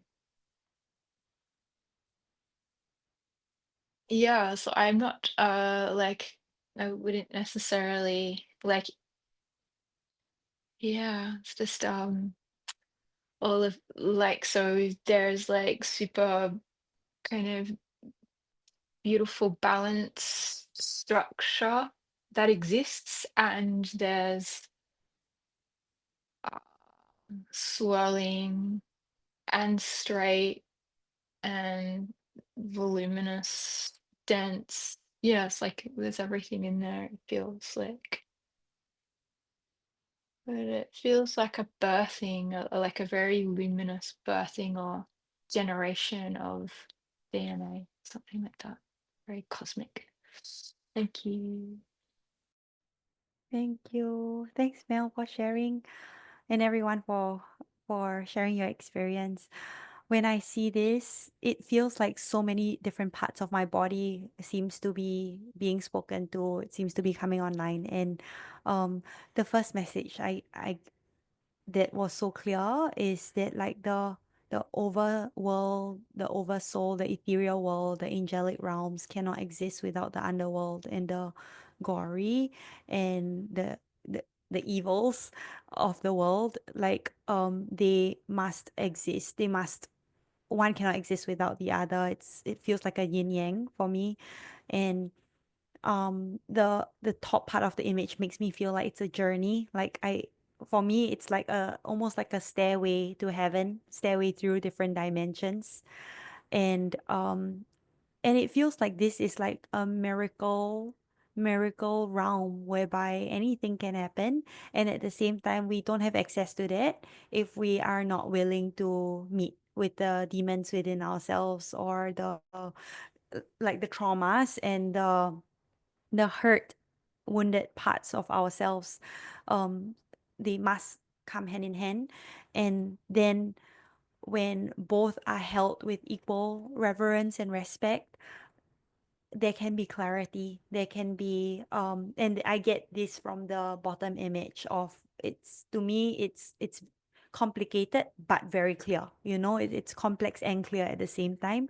And it feels very truthful of this world that we live in. And the human experience can be very complex, and at the same time it can also be very clear, like where we all come from, or what we all want at the end of the day is love. It's for all parts to be loved and to belong. So there's that. And then I also feel like with the pink strokes that seems to be kind of at the background or maybe foreground, it's very, very subtle, and some parts it can't really be seen, but to me, what comes through is that spirit is everywhere, whether or not it's in a very tangible evidence or not. Spirit is always here. Thank you so much, everybody, for sharing and being such like solid mirrors to what wanted to come through this image. Yeah, it truly resonated with each and everyone's share and what you experienced. So I feel that this referred to the questions that Stephanie had shared earlier, um, where I personally have always sensed magic. Like I didn't know any other way until I realized I was in an environment where it was not fully accepted, it was not recognized. I kind of had to shut that part out. But through all that magic, there's also so much love and expression and creativity. So it almost like I had to put all those parts of me away to the point where I hit a place where I felt like I was dying. I mean, not physically, but from a soul heart level. And through that, I was able to, it helped me transmute what I needed to get to a place where I feel more comfortable being able to express, and and and allow myself to not fully doubt this magic that exists around us and within us. And I feel that it's not only for me; it is also for the collective. Like this is our journey. So yeah, thank you so much, everyone, for your shares. Thank you, Mel. Arawan, would you like to take us home? Yeah, sure.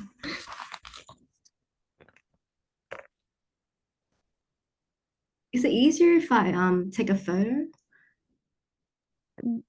Well, this is okay for me. What about the rest? Okay.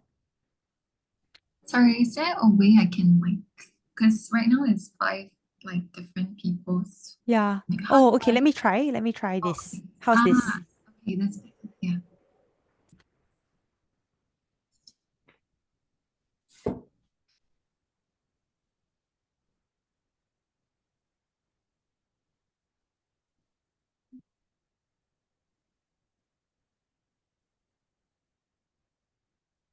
I feel so much expansion in my heart, especially with the bottom image. It feels like different phases, whereby in the past it's like a way of being is wrong, a way of being is right, and it's like a very natural response reaction to want to adhere to the way of being that is right. And then also like with the blue, and then with the red, I feel a very strong sense of not being understood, just really being misunderstood and alone in the it feels like there's a lot of people around, but I feel alone. And the last one is so much comfort. It's like I'm not really, the sense is like I'm not really okay, but I know I'm going to be okay. And I'm like being showered with love by something so much greater, bigger, more expansive than myself. Thank you so much for sharing this. Thanks. I can go. So it's getting a sense of like I've been here before, like something past life, and then in this life I'm birthing, and I see this little chick like looking outwards, like hey, I'm like excited to be here again, and there's this sense of like innocence, like a kind of like purity of like seeing the world, like curiosity. Um, like there's a lot of things I want to try and do.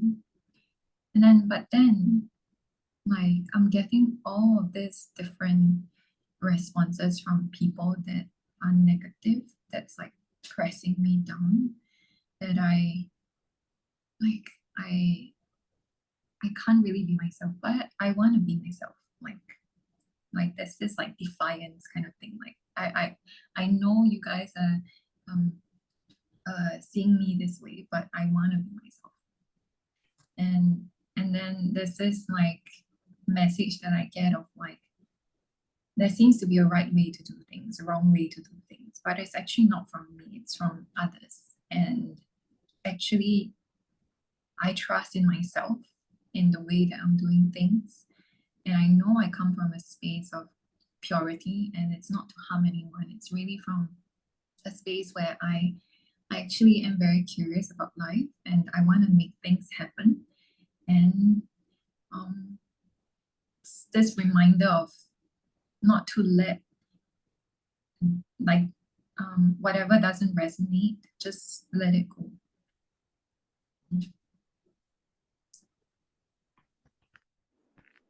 Can go next. Initially, when I saw the image, the blue and the red popped out, were the first things that popped out for me, and I felt like a constriction in my body, like a restriction, almost like a paralysis.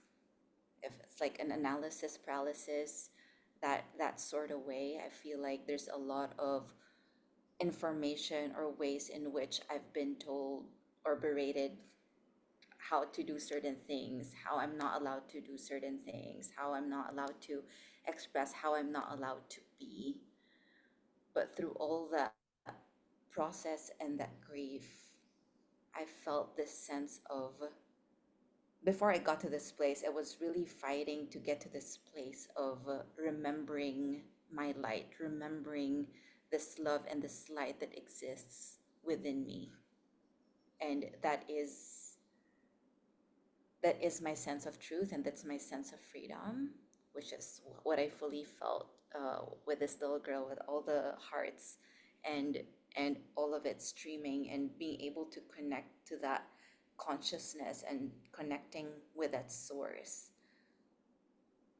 It provides this sense of divine power of being able to choose and discern what's in alignment for me.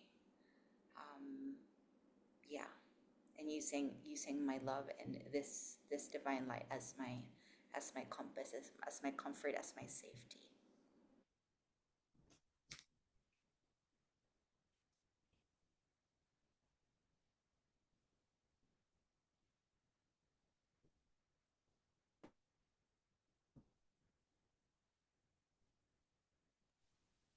Um, Thank you, everybody. So like it feels like there's this sequential line, and then like this, then this, then this, and also this I am that self.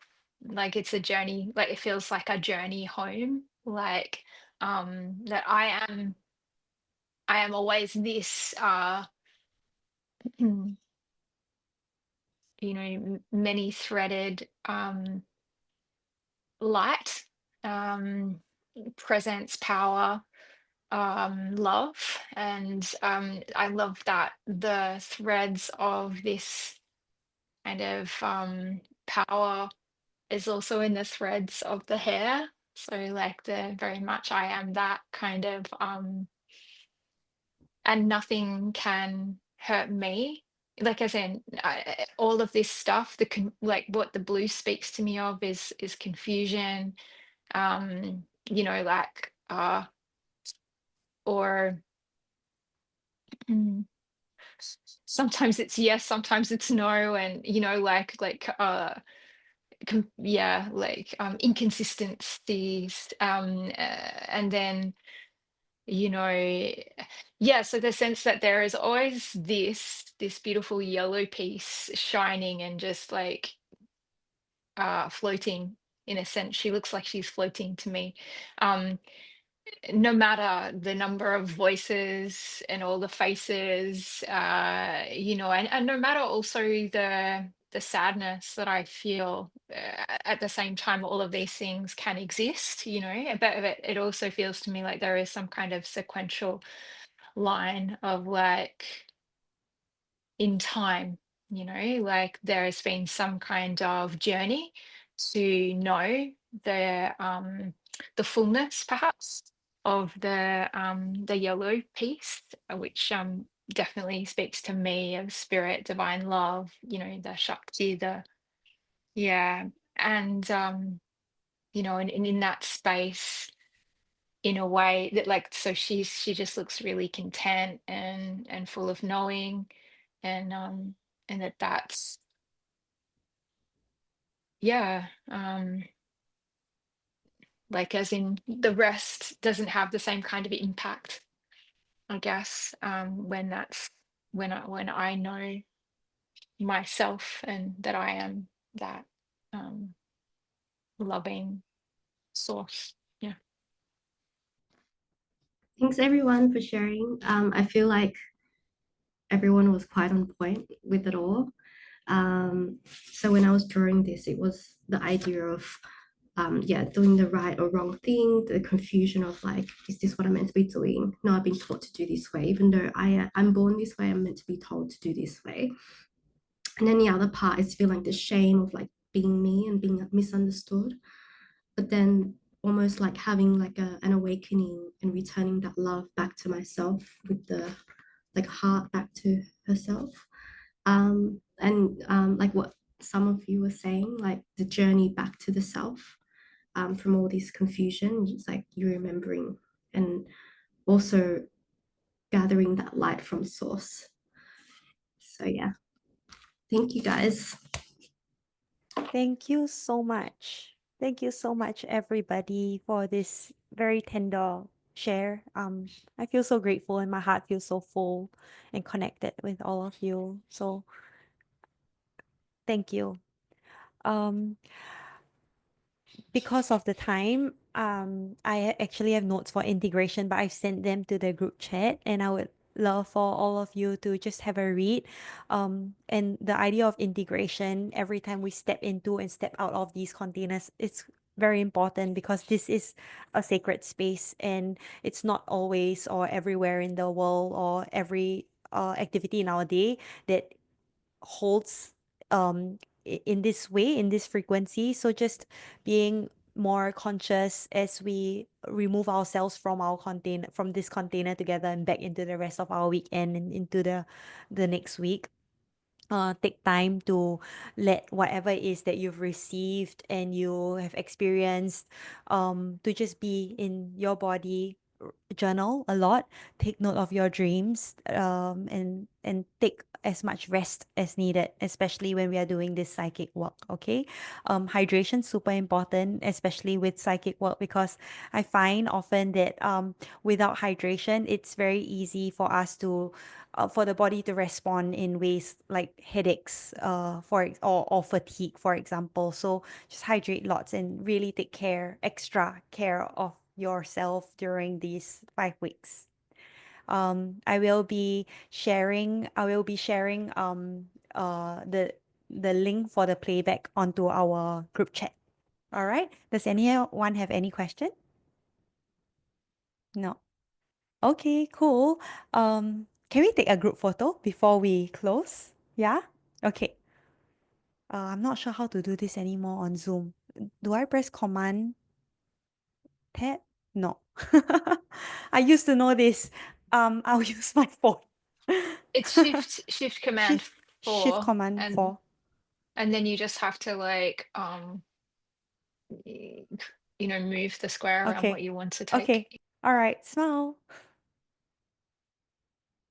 Okay. I did it. Shift Command 3 and it took the whole screen. Thank you, everybody. I really look forward to seeing you next week. And I will also be sending journal prompts to prepare us for the next session. Okay? All right. Bye.